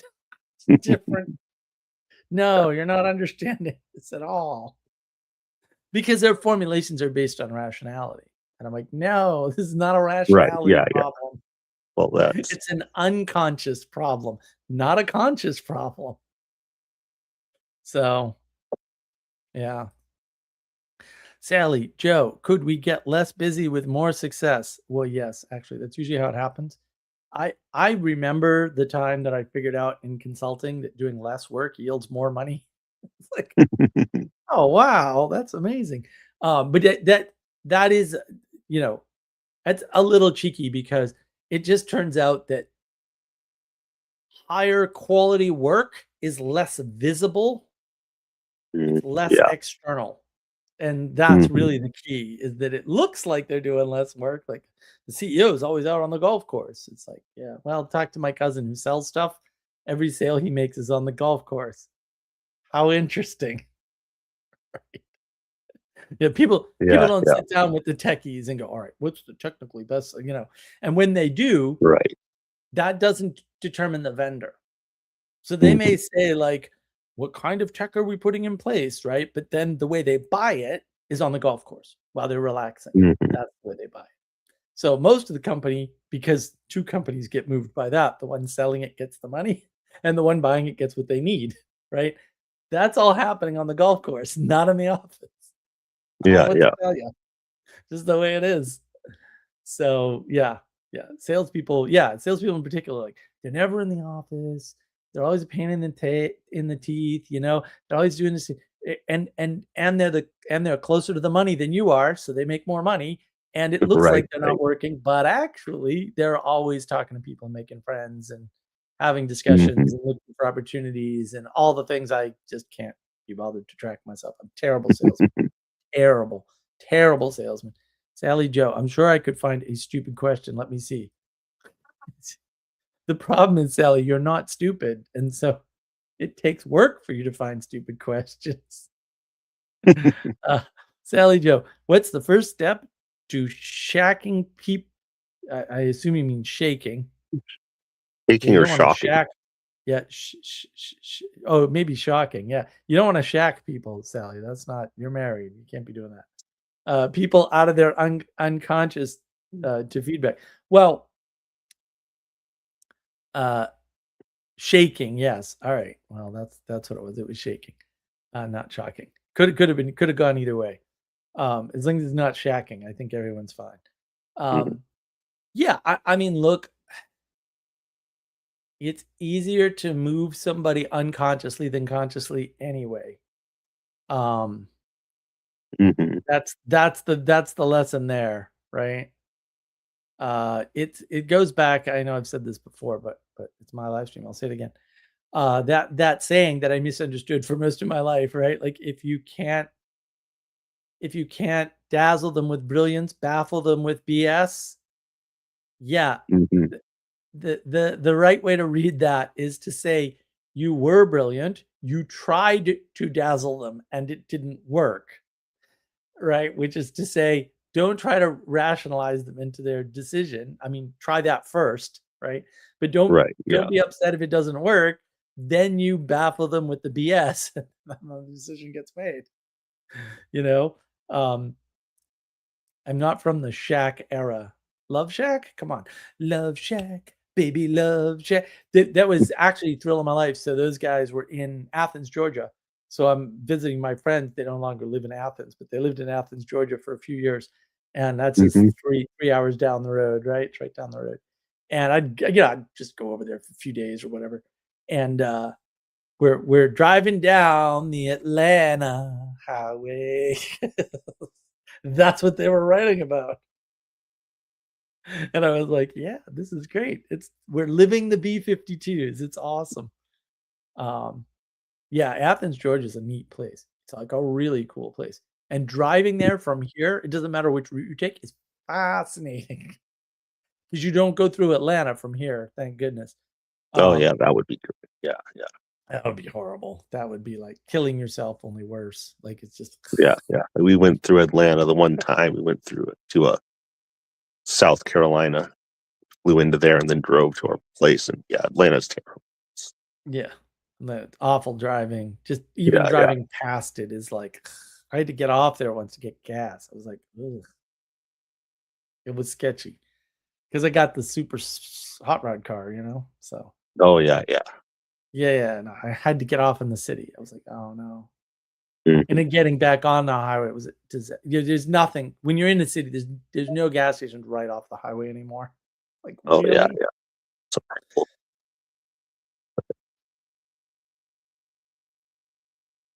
Yeah, Atlanta's it's a place. It's a place. Don't like it where is were a you in place. South Yeah. Carolina? Where were you going? It was on the lake there in Anderson. Basically, Up people. north. Okay. Yeah, we were. I don't know, whatever the lake is there that the river runs through, Which and one? Every river has a lake through it. I Lake forget the Murray's name. in Columbia. I don't know what's up in Anderson. I forget. I forget the name of it. Was technically in Anderson, South Carolina. Okay. These Yeah. people my parents had a lake house there that we were using for Thanksgiving. So Oh, nice. yeah. Beautiful area up there. Hmm. Oh yeah. Crossing over the Savannah River. Oh my God. Especially like in the woods, because you can do that. Like one of the ways I go is effectively if I go straight west from my house, I will pretty much hit Athens, Georgia. Like it's a little off, but not much. Hmm. But you can't go straight west from here because of Lake Murray. You have to go south or Yeah, yeah, north or yeah. whatever. You got to go around. You got to go way around too. But if you go down and through, you go like even south, and then you come up, um, and then you can go straight west again on these like country southern roads. It's an awesome. Hmm. It's beautiful. You watch the land change because there's two different geographies in the state. Well, there's three, but there's two, east to west, and you watch the land change and the grass looks different and everything. And then like there's like nothing, nothing, nothing, nothing, nothing, and then like a little city, like a little city. It's like whoa, it's pretty wild. And then there's nothing, nothing, nothing, and then there's a factory in the middle of the woods with like freaking huge stacks and railroad tracks. And it's like, whoa, where did this come Yeah, from? yeah. It was nothing but farm. And then there's more and more of those as you get into Athens. And then there's nothing. And then Okay, you're yeah, in Athens. yeah. It's like, whoa, this is wild. It's a cool drive. It's a really cool. And in Athens is like awesome. It is so cool. It is a Cool. great Yeah, little yeah. city. And you're way far out of Atlanta. So it's not horrible. It's not Mhm. horrible at all. And there's tons of stuff to do. They always have stuff going on. Yeah.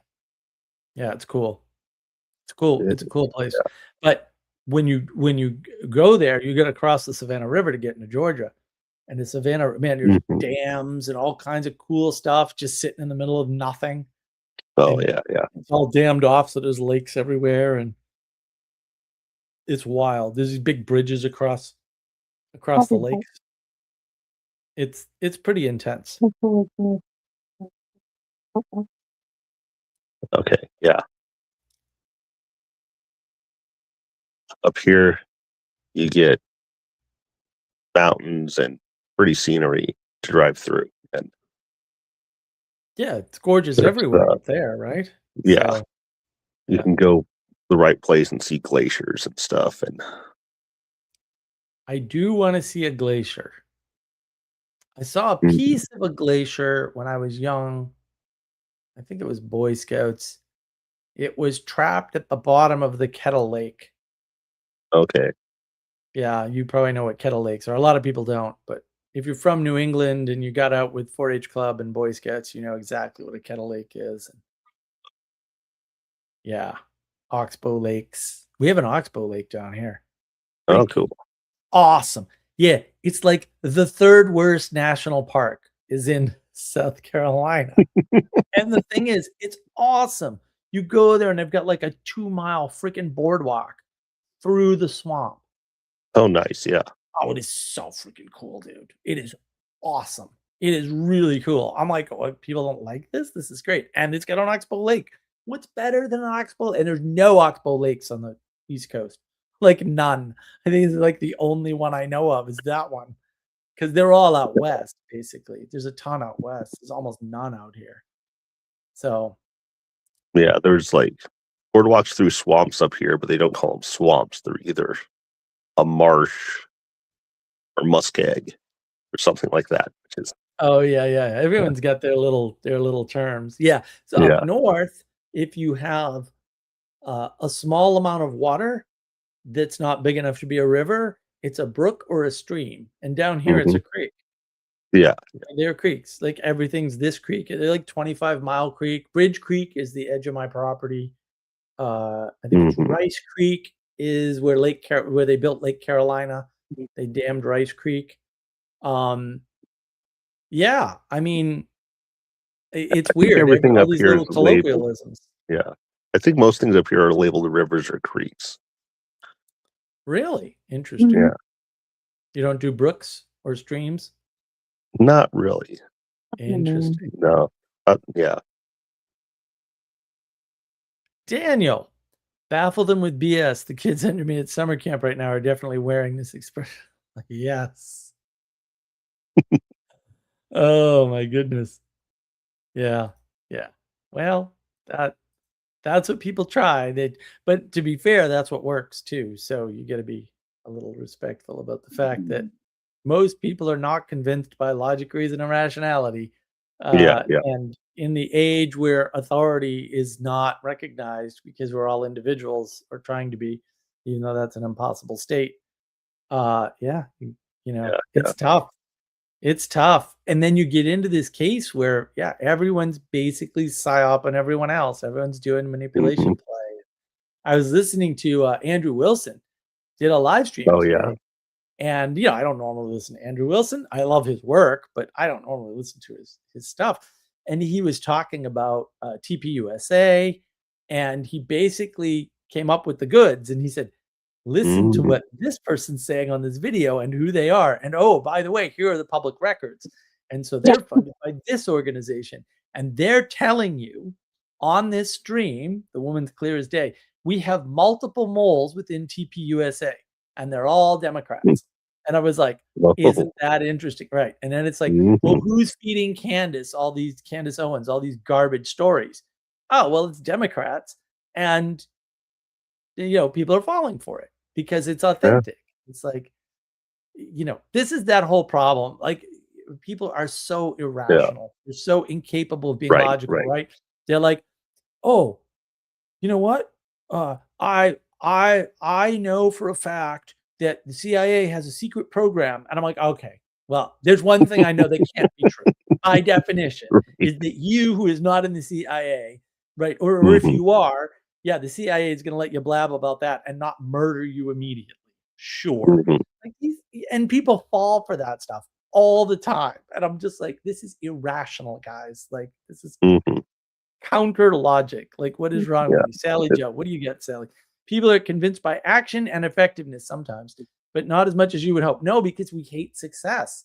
Because success is a judge. There was a tweet that went out with Elon Musk on it, actually. And the guy was breaking down Atlas Shrugged, an excellent book by Ayn Rand. And his point number 5 was, well, the people hate Howard Rourke because he's independent. And I was like, well, no, that's actually completely wrong. It's not. I mean, maybe Rand thinks that's right too, but that's not why they hated him. They hated him because he was successful. And Right. that's a lesson I learned from Joey, who started BOM. Like, he's the one that really like opened my eyes to that. He said, no, there are some people that hate success. And at first I was like, what? Not possible. Success is awesome. Like, who could hate?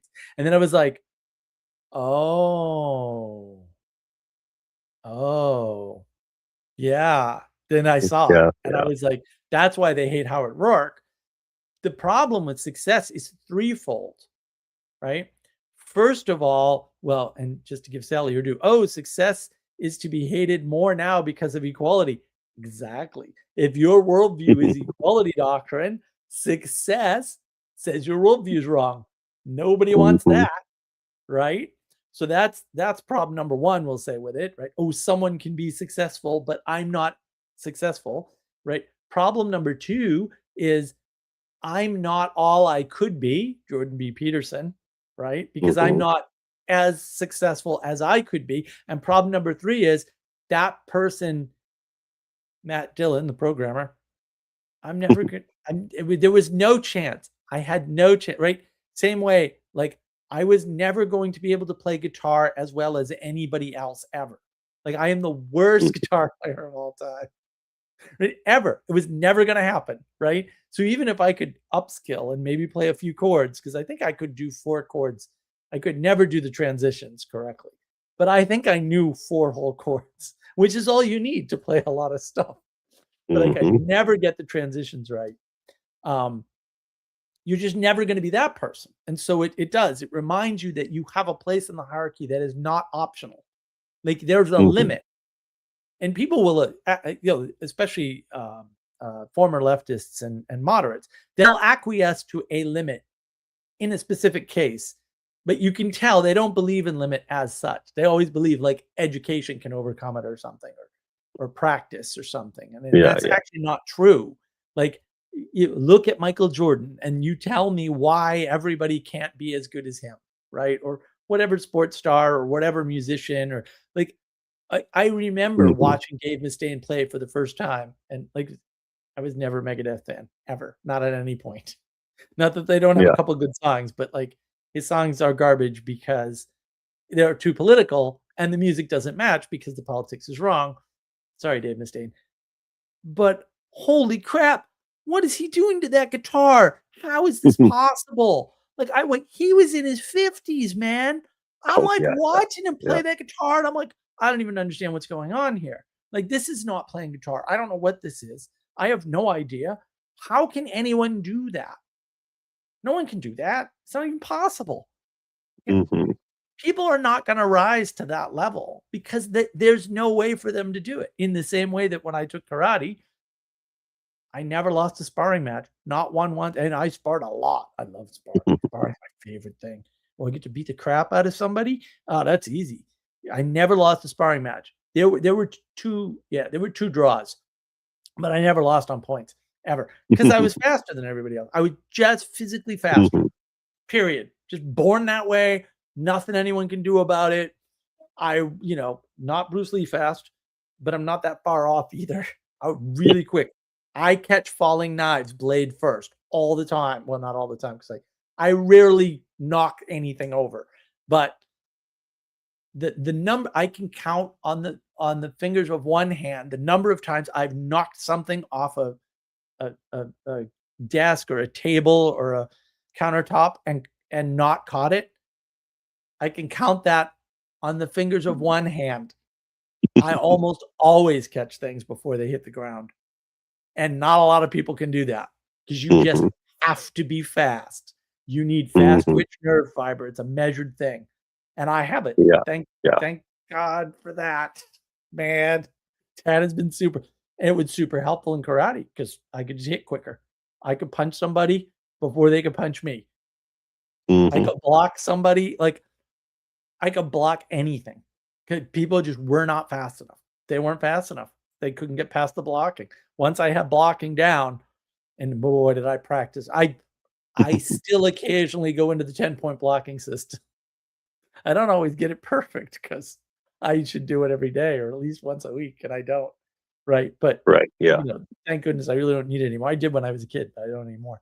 But yeah, once you get it down, man, you can't hit me. You can't hit me with anything. It's not possible. Like I would just block it. Right. That's all. Yeah. Yeah. It wasn't hard for me. I'm like, oh, boom, boom, boom, boom, boom. And people were just like, what's going on? I'm like, don't throw rocks at me. Don't try to punch at Yeah. me. Yeah. Yeah. Don't kick me. It's not gonna work. You're not quick enough. You're just not quick enough. Sorry. Nothing I can do about it. I'm well trained. And back then I had it was all dialed in. Like I was dialed in. Man, when you dialed in on something, because the thing about being dialed in on something, you don't think about it anymore at all. Right. Yeah. The cognitive load is like almost zero. Mm-hmm.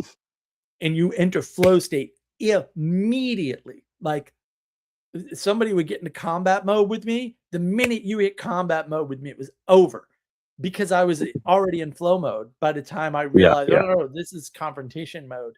We need to physically do something.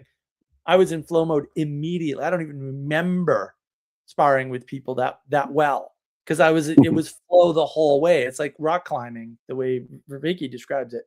Although I don't think Verviki's ever climbed a cliff in his life with ropes. Well, yeah.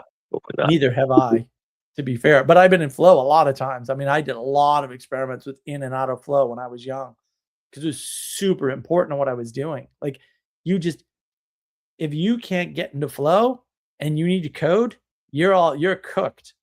You are cooked. You can struggle through it the other way, the hard way, but like that's painful. Like I have to do that now. Like every once in a while when I'm struggling with the AIs, like I have to actually go look at code and I'm like, I can't get into flow mode. This is gonna be torture, right? It's gonna be absolute torture because I gotta like think it all through. When I was coding in flow mode, like I said, software project, 2.5 hours, done. Not a problem. It was nothing. It was nothing to me. I was like, oh, you write entire infrastructure code for 200 developers and their entire what we would now call CI/CD. We didn't have that term back when I did it. In Perl from scratch. Yeah, no problem. I'll have that later today. And people are like, what? And I'm like, yeah, whatever. Yeah. Easy peasy. There's also a thing where people see someone else being excellent or better than they're ever going to be, and they become resentful over that. Yeah. Absolutely, they do. This is like the Julius Caesar problem, where he was, mad that he wasn't Alexander the Great. He would rather be the, top guy in the small pond than the second guy in the big pond, or whatever. Yeah. And that's like, because I play guitar and music a little bit, Oh, cool. I'm like, I can say I'm never going to be, Dave Mustaine or Jimi Hendrix, Stevie Ray, but I can play guitar and be like grateful for the fact that I can play, a little bit that I can. Yeah, I watch people. So like when we did the Arkansas thing, the poetry thing out with Ted, they were out there, like somebody had like a banjo, I think, and they were out there playing guitar by the fire, and I was just like, why can't I do this? I want to do this, but I can't do it, and yeah, tried my whole life basically, and cannot do it, but I'm not resentful. I'm like, I'm glad I can be with people who can, like it's fine. Like I don't know. It was something about that exposure to these coders. Like I hung out at the GNU Labs. Those guys, like I typed for Richard Stallman once.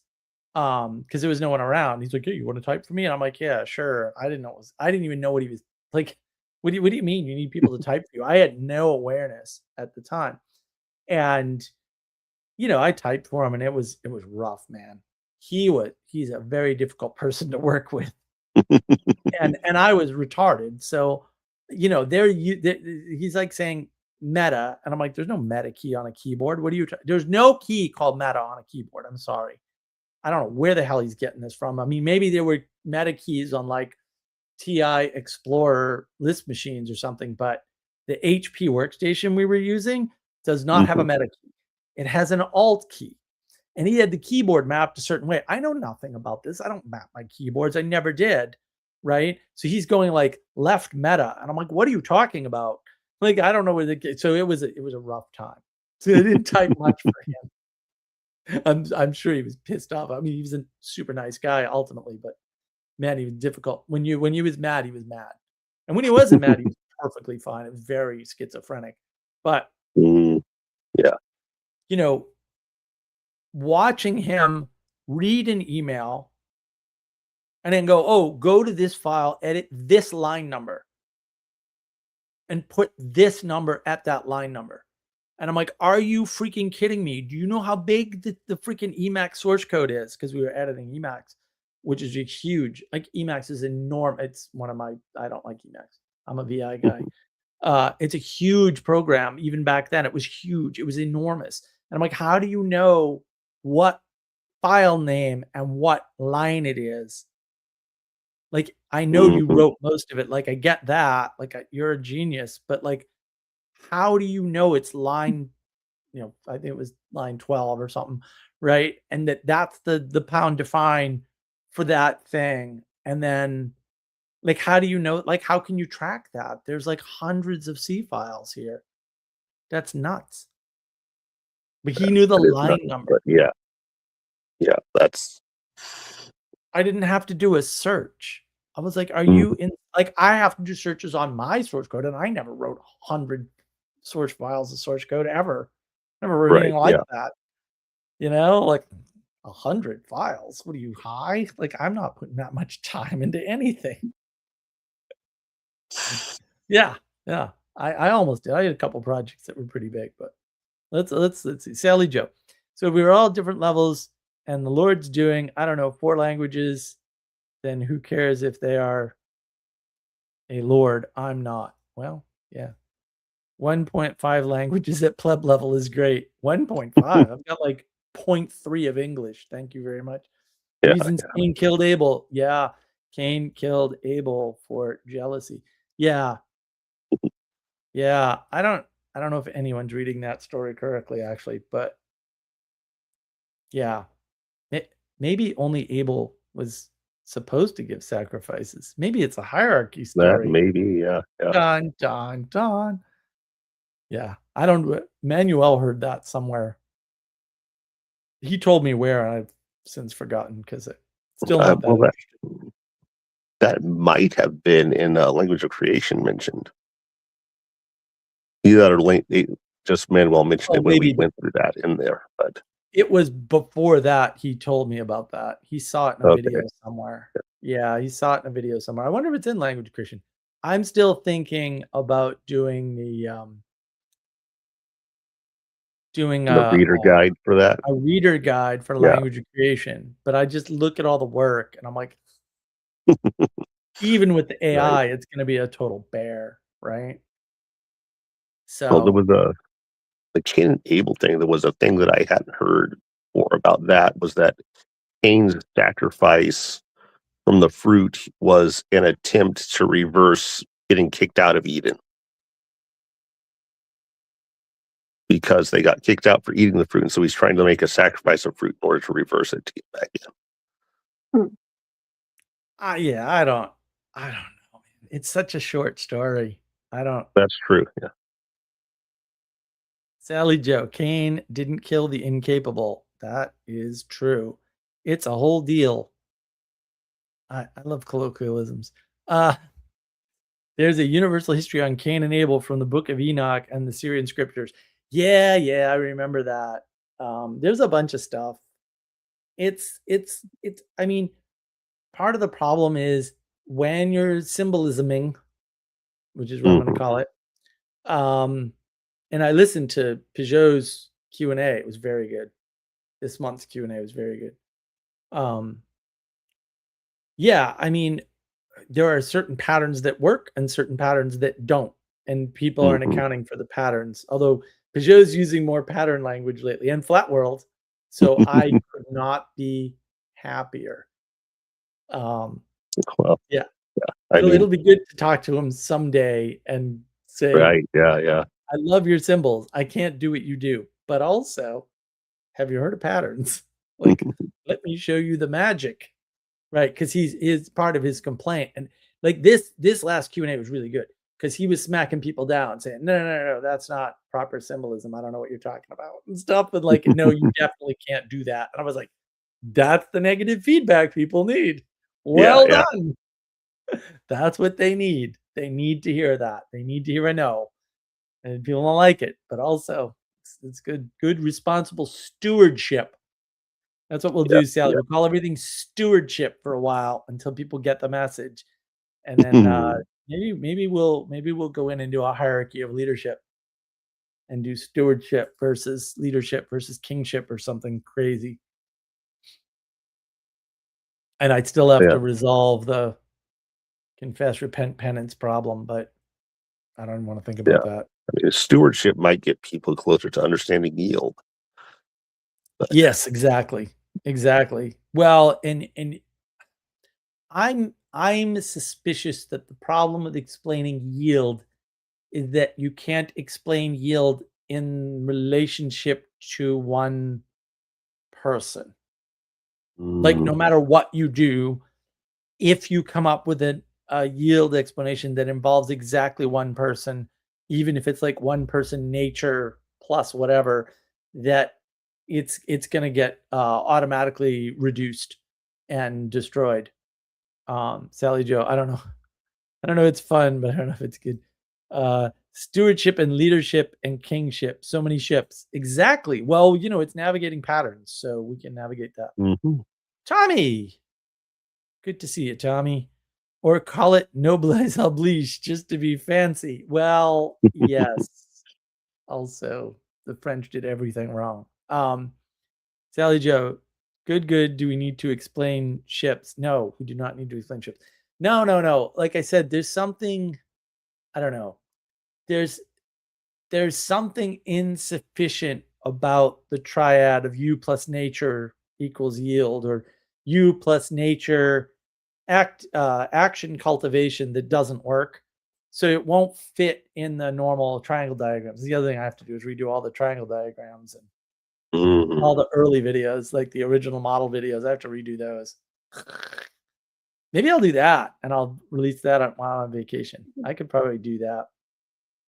I could do the Play-Doh book 6 one too. Like that's just a matter of spending a lot of hours painfully going through Play-Doh, which I could do.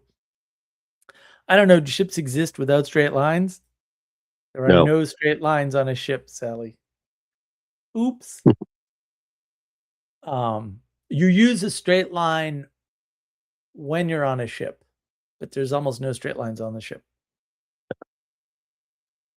Platonic ships.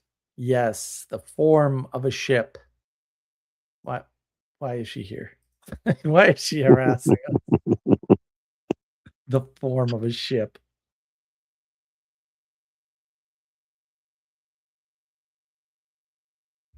The form of a crazy artist who does crazy cards for us. Yeah. Board game imminent. Playthrough imminent. We're definitely gonna do a play test. That's gonna be so much fun.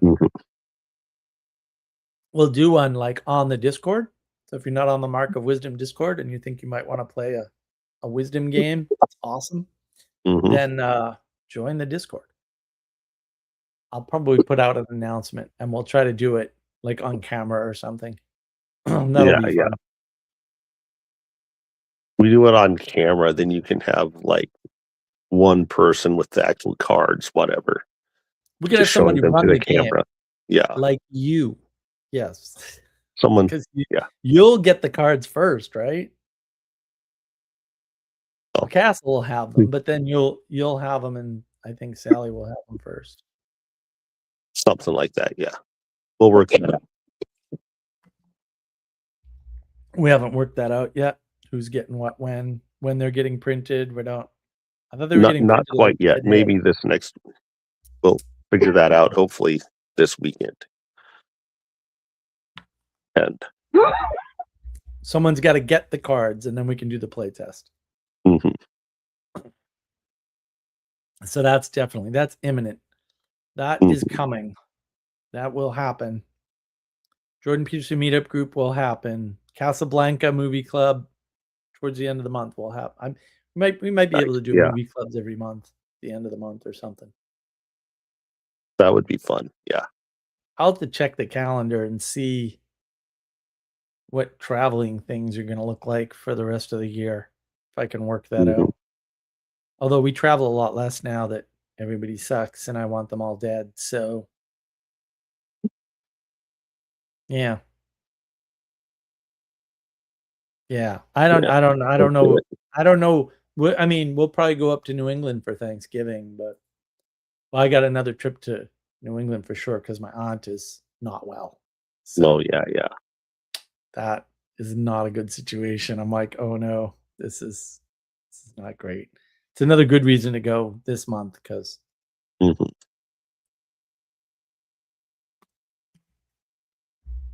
I might need to go next month too, but we might have to fly up at some point. Yeah, we're gonna have to decide what to do after Casablanca for the movie, though. Well, yeah, but we have a boatload of suggestions. Don't we have like 5 or 6 suggestions in that channel? Oh yeah, in that channel, there's a few in there that we could. And they're not all good, so we have to filter them out. But like we have material to draw from. It's sort of like, it's like, oh, we need a practice. It's like, oh, but we have all the material somewhere. Like we just have to pull the material together. It's not like we have to reinvent the wheels are already there. That's just the kind of thing that we could. That's just the kind of thing that can get put on the back burner and forgotten about. Yeah, exactly. Well, because it's not like, oh, we need to find for one of our projects, we need to find like prose that's deep enough to go into this particular practice. It's like that's actually work, but at least it's not like the cards, the character cards, which were like, we have to wholesale cloth figure this out from scratch. Right. That was a bear. I'm just thinking like, we're going to be wildly successful, and then someone's going to ask for another set of cards, and we're all going to commit seppuku instead, because that was a long process, man. That was painful. That was a lot of work. It was a lot of work. And yeah, we'd need I don't know where Noah is. We'd need like a Noah back. If we couldn't get Noah, we'd have to get Manuel or somebody like that to It's those little tweaks by the people who don't contribute much, like Gustav's. I mean, he'd probably be in anyway, and Noah that make it work. It's great when I can just vibe a bunch of it, but that's not sufficient. But it's taken a minute. Sally, you have no idea. You were doing the art stuff, which I understand took a very long time, but like those questions, that was like it was a lot of work. Like making the even the questions themselves and then all the answers, because there's a lot of. How many answers do we have? Like how many did we write? How many lines did we write? That's 8 times 7 times 3. Right. Yeah. Yeah, it's something like that. It's a lot. That was at least 6 hours in the working together on it, plus whatever anything in between those. So and before that, and that's not and all the stuff before that. Yeah, 0 of the ideation work that I did to get us to the point where we could figure out the question. Right. The ideation work took forever. It took like 3 or 4 months, and I wasn't. It's not a full-time thing, but still, like it took 3 or 4 months, and hours and hours and hours just narrowing down and getting the ideation correct and you know. But it came out way better than I could have entered. Like once I figured out what it was, I was like, oh my goodness, this is so much better. This works so much better. You just plug it into the knowledge engine model and you're like, oh, this is definitely like way richer, way deeper, way broader, way more hierarchical than I had in the original vision. So yeah, it's going to be amazing. And the story version, that's going to be awesome. That's going to be awesome. I just got to sit down and we've got to get Gustav's like back on track. And then I've got to sit down and we got to do that because that's going to be a lot of fun. But everyone's life is upside down. All these people doing dopey, weird things like getting married. Adam's got married, had a kid. You know, people's relatives are dying. Like, what the hell's going on? People are getting sick left, right, and center. It's like the demons are out. The changes are here. What's Sally saying? Been working on the game before we knew it was a game. Well, that's the larger truth. Yeah, the artwork, the important artwork, is we were right intuitionally about that, Sally, weren't we? Been working on it since 2022. Yeah, it's been like 4 years. Yeah, if you want to think of it that way. And all the backlog to get the common language to begin with. Don't. Why are you reminding me of these painful episodes? You're trying to torture me? Knowledge model app for sale on Apple? It's interesting. I can do the sleep app. Someone's got to take it and run with it. Sleep app is done. Noah couldn't take it, but maybe somebody else will take it. I'm like, yeah, just take it. Like, we've got to fix the graphics, but I can't. I don't have maybe I could pull it off skill wise, but like I don't have the brain power and the time to do it. And I've tried to look into like, how do you get an app on all the app stores, and like it's no bueno. And the app would probably need, like, the app needs extensive testing and some work, right? Maybe only a little bit of work because actually the coding bot did a good job. But if somebody would take that would be great. I don't know about the knowledge. What would we do for a knowledge engine model? And part of the problem, Sally, is that a lot of the tools are built for practitioners and not for people to fix themselves, which people want to do. And I'm like, no, you can't do that. That's dumb. That's nothing like that is ever happening to you in your life ever. Like, it may look that way, but that's not what. That's just your mind giving you an illusion. Like, you're definitely getting help from the outside.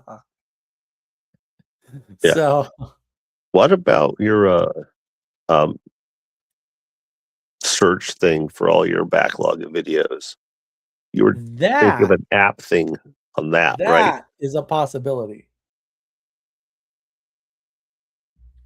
I need to do some more testing, but it looks to me like with the last change I made, which was a genius change, if I do say so myself, because what I want to do with that is I want to do a Patreon and put that in the tiers so that you had access to that tool. That needs a little bit more work and a bunch of testing, but I think we can do that. I have to lock some stuff down. Well, for sure, I got to do a bunch of like security work on it because the stupid AIs. I mean, they're much better at it than they were like two years ago, but they still miss stuff.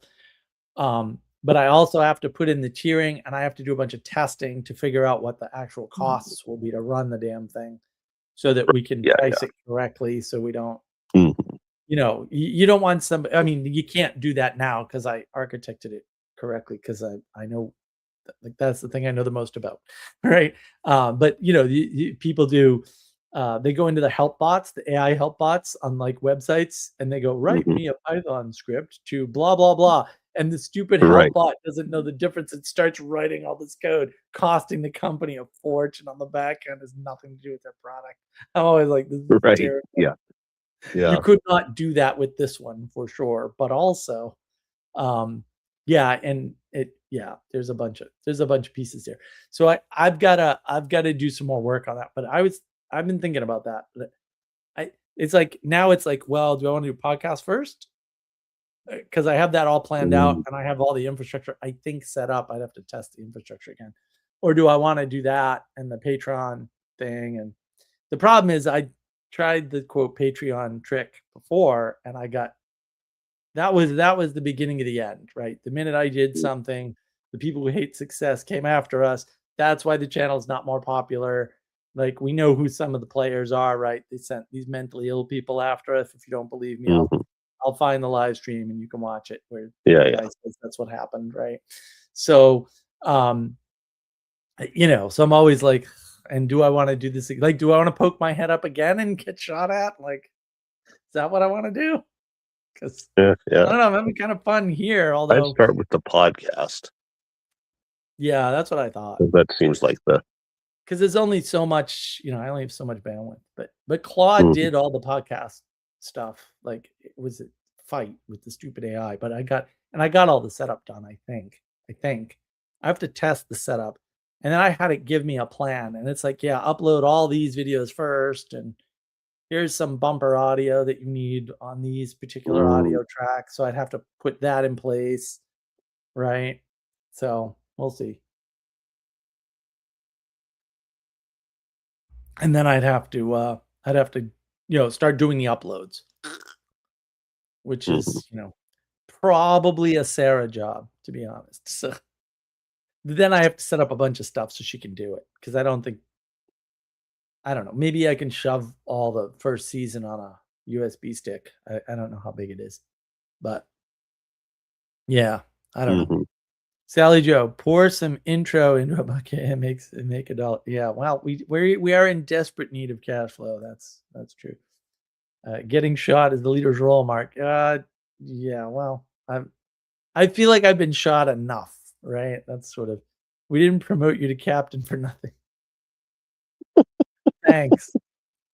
We wanted you to get shot at. Now get out there, take a bullet. That's why you get the red shirt, right? In this case, yeah, we went to the beginning of the shirt cycle. I just noticed that.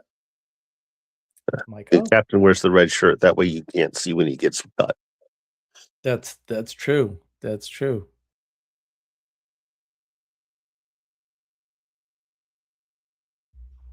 I thought the red shirt guys always died on Star Trek.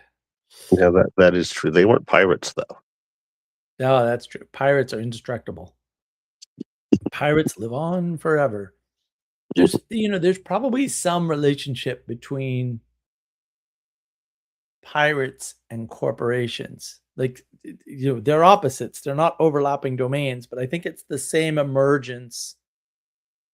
I think it's the same emergence in a different domain. I think it's a mirror emergence. I think that's what it is. Because now that I know this about corporations, I was like, wait a minute. Whoa, it was staring me in the face, right? I probably had the thought before even, but like once I looked it up and I was like, wait a minute. That's no wonder why we have pirates. Okay. Because there was no merchant marine like that. What do you mean merchant marine? Yeah. No merchant marine. There were fishing vessels, but they were fishing vessels, right? No one had a private ship that could carry freaking cannons. What? No. You didn't have access to cannons. There was no capitalism. So I don't know. One thing I want to do for sure is take one of the AIs and go through Das Kapital and say, okay, AI, here's what I want to know. Get me all of the potential definitions for capitalism in this book. Because I know what it's going to say already. It's going to be glorious. It's going to be great. It's going to be great. Sally Joe, corporations and anti-corporations. Probably, right? And then one's on the government side and one's on the quote secular side, but the secular side doesn't exist, right? D-corporations. Well, unincorporated, right? Acting apart from the body, because pirates act outside of the body, whereas a corporation is a new body. But it is also apart from at the same time, but it's the formation of a body, whereas the pirates are a dissolution because the pirates come from the Navy to some extent and from quote private life to another extent, right? They're an amalgam, they're a hybrid from government and non-government effectively, right? And they're the corruption of the body, right? Because these are private vessels that get used initially and refitted or retrofitted, right? And then they're in the war, but they're not subject to any sort of military rules or like nothing. Like naval yeah, I'd have to study the whole history because I haven't studied the whole history. I just know a little bit of it. But like there are naval engagement rules and the pirates don't follow them. But they do follow rules of the sea, which is a different thing. And it would be neat to see where all that comes from because I don't know. Like I have no freaking idea. That's a history. I mean, part of the problem is I have an excellent book about navigation that's sitting in the shed that I really want to read. And you know, the way I work quite often is everything has to be done in a particular order, and that is the next like C thing that I want to engage. I want to learn all of these. Okay. Yeah. Yeah, it's all about navigation. It's all methods of navigation that will say predate quote modern navigation. Yeah. And But if the pirates are like decorporated, then they're incorporeal, right? yeah, they're Which incorporeal. means they're ghosts. Pirates are ghosts. Well, all of them are. Like actually, right? All the ghost stories, like all the pirates have ghost stories associated with them. That's not a coincidence, obviously. There's something going on there. And it's because they're incorporeal from the beginning. They're uncorporated. Yeah. Yeah, definitely. Yeah, there's all to see that's the thing. Like there's too much there to ignore the pattern, right? So yeah, but now the problem is Lantern Jack. If you haven't checked out Lantern Jack's YouTube channel, he just dropped a new video like yesterday, I think. And it is astounding. I mean that technically. So the basic thesis is that the Odyssey, you know, the story of Odysseus returning home to Ithaca has two stories contained within it, effectively. And one of those stories is an encoding of an ancient journey across the Atlantic. And if you separate the two stories and you realize it's not supposed to be like a linear telling, right? There are linear components, but it's not a linear telling. Then all the components are there to describe a journey across the Atlantic, landing at various points of North America and coming back. And according to Jack, and he would know, like he's a PhD in this crazy stuff, and he reads Greek, so ancient Greek, no less. That's not the only story like that. So some of the components that are listed in the original story are there.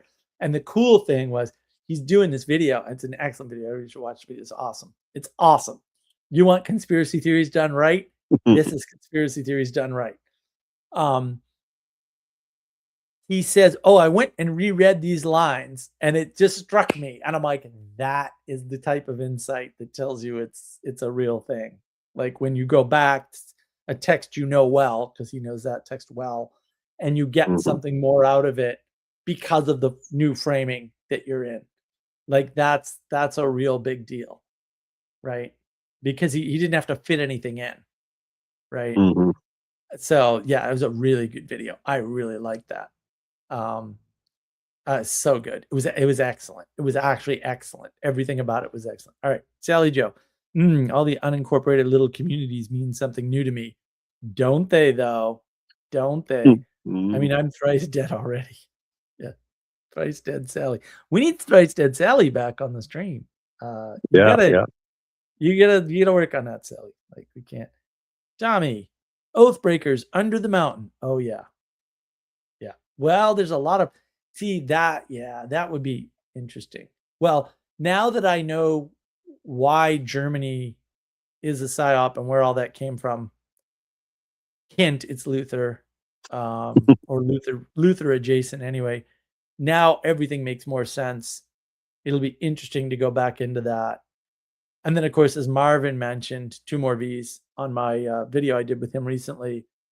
Like the Germans, when they're trying to debunk Hitler, don't go after the mythos. That is clearly wrong. Like you're not tall, blue-eyed, blonde people. Right, right. That's the Scandinavians. They're Hitler. What are you selling and why? They never go after that for some reason, right? Yeah. Oh, I mean, those stories are Norse stories. They have nothing to do with your culture. They're not Germanic stories at all. And no one, even in Germany, where they're trying to like Hitler bad all the time, and they've been doing it, basically since the fall of the Third Reich, they never touch it. That's an important fact. Like that tells you something extremely important about the world. Extremely important. But yeah, no one's gonna get it. It's fine. It's fine. We're all fine. Everything will be fine. You don't need to know it. yeah.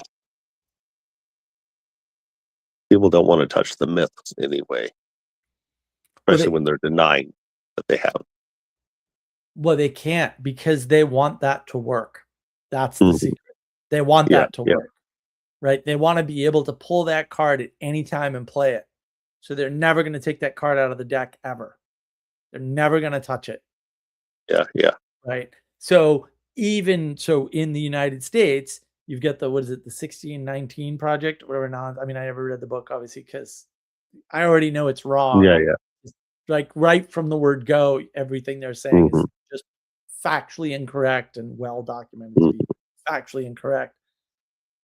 They're not saying, oh, George Washington didn't chop down the cherry tree. They're replacing that story with a different story. So it's not like, this is arbitrary and therefore it's garbage. They say that, but their actions are, this is not arbitrary garbage.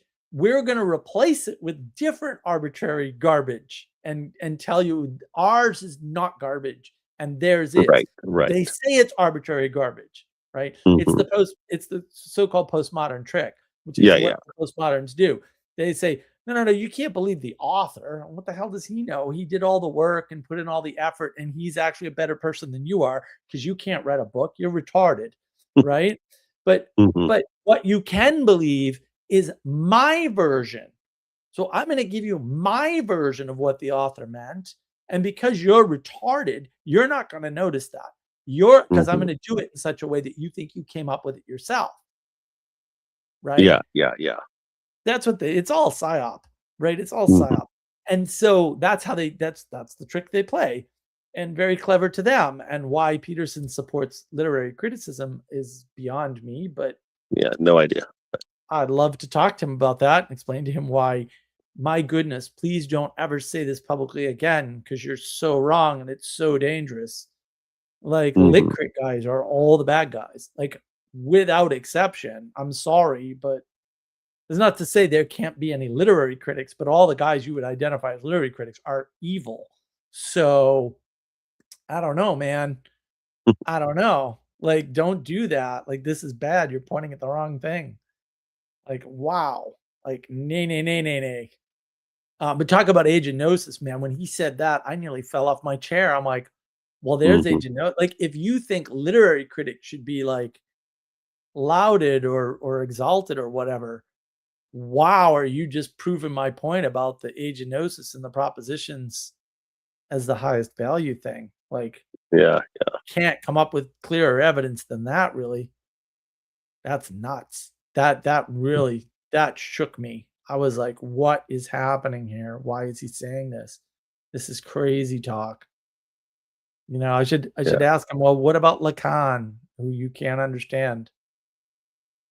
Are you sure you understood what Foucault was saying? Because I don't think you did. I don't think you understood Derrida at all.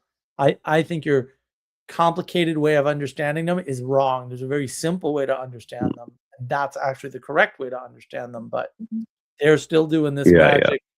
Don't believe the author. Moby Dick is clearly a lesbian romance novel. I mean, I gotta look because I'm almost positive that's out there somewhere. I did not come up with that. I know I read about that somewhere. I I'm gotta sure it find the is out original there. Yeah, source yeah. material. Yeah. I gotta find the original source material and then do my own version because it's not that hard. But it takes more work than I can do off the cuff. But it's not insurmountable, right? I can do it. It can be Yeah. done. It just needs a One of little the bit of attention. Yeah, and all the postmodern things, I just think everybody needs to know that not every reaction, not everything that can be framed, that is a reaction or can be framed as a reaction to a real problem, is a valid point. I mean, Yeah, exactly. Right. That's the other. Well, that's how they defeat themselves. I think I have to go back through Peugeot's speech at Symbolic World too, right at the end. I think that's actually part of the thing that he says is, quote, redeemable about postmodernism, which in the speech he admits isn't actually part of postmodernism. It's an right? Yeah. unintended consequence. I was like, well, Mhm. yes, the unintended consequence of postmodernism is more individualism, and harder individualism in a sense. Like hardcore individualism is born, right? Because now you can reject any, like before you were only Yeah, rejecting the highest authority. Now you can reject anything that looks like authority, right? Like Mhm. anybody telling you anything about the world, you can just throw it out and insert your own narrative, right? Like Mhm. and I don't know where the original quote is from, but Mythbusters, right? He's like, I reject your reality and substitute my own or something, Yeah, right? that was from a Yes. movie somewhere, Right. It was from a but movie, yeah, but it's in the beginning of Mythbusters every episode. And it's like, right, dude, what are yeah, you they put doing? that in the Every episode. And then they're quote doing science. I'm like, guess what, buddy? You're undermining the idea of science by undermining the idea of reality because science can't operate if reality isn't a stable thing that you can study. Like, Yeah, what are yeah. you doing? Mhm. Yeah. So, I mean, it's clever and I like it. I love Mythbusters. It's a great show because they did good science, unlike most people doing, quote, doing science. But like that was so bad. Like, what's Mhm. happening? Yeah, don't do that. Don't do that. Yeah, it was awful. Right. Awful. And then you got that feedback unconsciously. Mhm. And it Right, yeah. builds up, right? Just like the unconscious. If you haven't seen the movie Club on Karate Kid, the original Karate Kid movie, go watch it, right? There's all this, right? Or if you wanna know if you want me to do it and show you how it works, you can watch my Matrix video because I just do it there, like, and I just tell you what Mhm. I'm doing the whole time. Yeah, Like, yeah. that nothing is hidden, 0 hidden parts, right? And yet hidden stuff appears, right? Or hidden stuff is still there because you can't, like, this is where the problem is. You can't get rid of the hidden stuff. That's why they go to this stupid idea of God of the gaps. It's like, Right, yeah. if there were a God of the gaps, you're actually just saying there's a pre-existing creator that you can't know all of.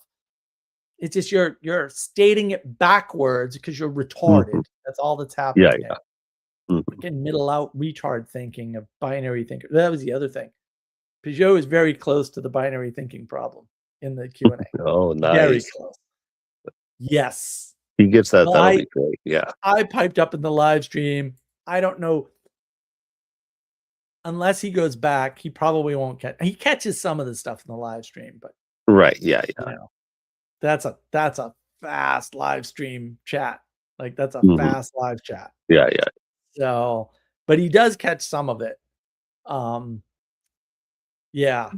So I don't know. One of these days I'll go in and like pay a little money and tell him a few little things and see what Mhm. happens. Yeah, Not yeah. this day. Not this day. We'll see maybe his next Q&A live stream because Mhm. he's answering normie questions from anybody who will Right, yeah. pony a couple of bucks. It's like, oh, Mhm. Yeah, That's doing the nice. super chat thing. And Yeah. Yeah, which we have on, by the way. Anybody who wants to do super chats, go right ahead. Or I have buy me a coffee, right? I changed all that. Now it says take pity on me. That hasn't worked. I tried. I try stuff. Nothing works. I try everything, nothing works. Demons. It's my only explanation. Everyone else works for everyone else. Freaking X monetization. Nope. Nah, they're just oh I'm yeah, meeting yeah. all the requirements. Not anymore because I changed them. I'm like, that is so unfair to people.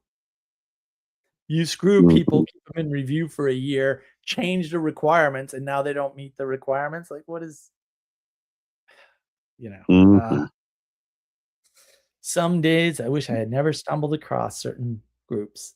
Some days, only the ones that end Yep, in yep. Y, and only when I'm awake. But still, some days, horrible. Anyway, I don't know. Let's wrap it up, Christopher. What do you say? It's been a Sounds while. good. What do you have to close this out? Um, don't feedback is just a loud squealing that's super unpleasant. So you need like comments and counsel and questions, and then you can take those and you can actually be better. So, Ooh, I like the be better part. We're all about that mhm, because the world needs you. So that's your motivation. Also, if you just want to be like a hero or some nonsense that you can't actually be, uh, the best way to make the world better is just be better, right? So it's a mhm, nice reciprocal way of engaging. Yeah, look, I mean, there are skills that you need to deal with what we call feedback, right? I mhm. think counsel is the better word. I think that's actually the right word, right? Counsel is important, but also understanding that you are drowning in signals all the time. And Right. most of what you're doing is filtering. I have to do a filtering video. That's what I have to do. Although Yeah, I yeah, could probably whip that one out. So that might be one of the videos I put out on vacation because that I could whip out. I could probably do one of those tomorrow in between whatever. yeah. That Um, would be good. yeah. Filtering is really important. So counsel is probably what you're after most of the time. Mhm, But also you have to be careful. You have to curate what signals are coming in, what signals are going out. You have to train yourself to be counseled, to mhm. interface with people outside of yourself so that you can hear what they're saying, right? And don't worry about Right. whether they're right or wrong. That's a different problem. That requires Mhm, that's I think where people get confused. Like you have to be able to listen to people first before you can determine whether they're right or wrong. And if you mhm. try to, like, do both at the same time or whatever, it's not gonna work out well. You have to go in order. First, learn to listen, even if you get bad advice or bad counsel, that's not as important, right? It's more important to be able to get counsel, and then you can learn the discernment for good versus bad counsel or, quote, "feedback," right? That's Mhm. important. So, cultivate those skills of both giving and receiving, and then the other discernment will come, but it will be improper if you don't cultivate those skills. And then be careful what you're sending out. What do people see of you, right? Like Right. Yeah, nobody yeah. wants to see you naked in the gay pride parade. Okay, I'm Mhm. sorry, but also nobody. That's not good for anybody. It's not good for you. Not good for the people that Right, see right. you, right? Obviously, don't go there yourself. It's not good for you. It's not good for them to Mhm. get attention because it just makes them worse. Like, this Yeah, is yeah. easy. This is easy stuff. Um, but being aware of feedback and how we're using it and why the whole term is like basically a psyop that's helping to disintegrate the world. I'm not exaggerating. I mean that technically. I can prove it, right? Mhm. See the Mhm. monologue. If you don't believe me, it's all there. And look, come on the Discord server, put in a comment. I can explain further. It's not that hard. If you don't get it on your own, and fair enough, this stuff can be difficult. I'm Yeah. happy to Well, go into it further, right? Um, and probably don't try to understand it on your own anyway. No. right. Right. Yeah. So Just look, take my word for it. I did all the work here, Maybe I didn't do enough, but I did a lot. So like this is and it's years of accumulated wisdom is the best way to talk about it. This is not nothing I do is on a whim. Even the live streams, they're not on a whim. And you watch Gustav's excellent live stream on leadership, where yeah, yeah, the guy puts slides together, right? Yeah, I didn't do any research. I'm lazy, right? I was just there to help elucidate the topic. He put in a lot of work into right. that. It was an Yeah, excellent yeah. slide. It was great. Yeah, it was really good. Yeah, everybody should watch it. It's really, really good. So yeah, look, this is serious stuff. It's super important. It's all wrapped up in being better, right? Because the world needs you. And it's all wrapped up in making the world better, because in order to make the world better, actually all you have to do is be better yourself. Instant success. Instant success. It might be a small success, but you know what? A small success is better than making things worse. And most people are making things worse.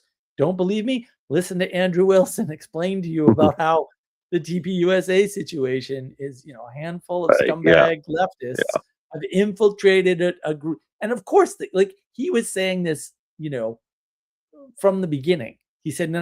There's Right. got to Yeah. be infiltrators. The only way you could get this situation, and he was right. Like the only way you can get the situation is if there's a bunch of people deliberately lying, knowingly with forethought and malice. And he was right. I saw the same thing. I'm like, obviously, we know what's going on here, right? And then hysterical people, or people who are prone to hysterics, are running with it and creating a myriad of conspiracy theories. Of course they are, Right. Yeah. right? And they're using what looks like good information, but it's a psyop. You've all been used, and that's too bad. That's too Well, bad. So that's all bad feedback. It's what it is. It's all the same. Like, don't listen to lunatics, right? And it's too bad. Like Candace Owens does some really good work. She had some really good, interesting stuff about Macron and Harvey Weinstein. Actually, good stuff. But then off the rails. Yeah. Well, you think you're an investigative journalist and you don't understand how double agents work. Well, it's going to be a Yep. problem. You'll be easily That would be. manipulated if you can't logic your way to obviously someone screwing with me here. It's a big problem. And what we use for evidence in the online world, the online is just a flood of feedback, and most of it's garbage. So curate your signal and take care of yourselves. Right? Curating your signal is part of taking care of yourself and each other. I will see you in 2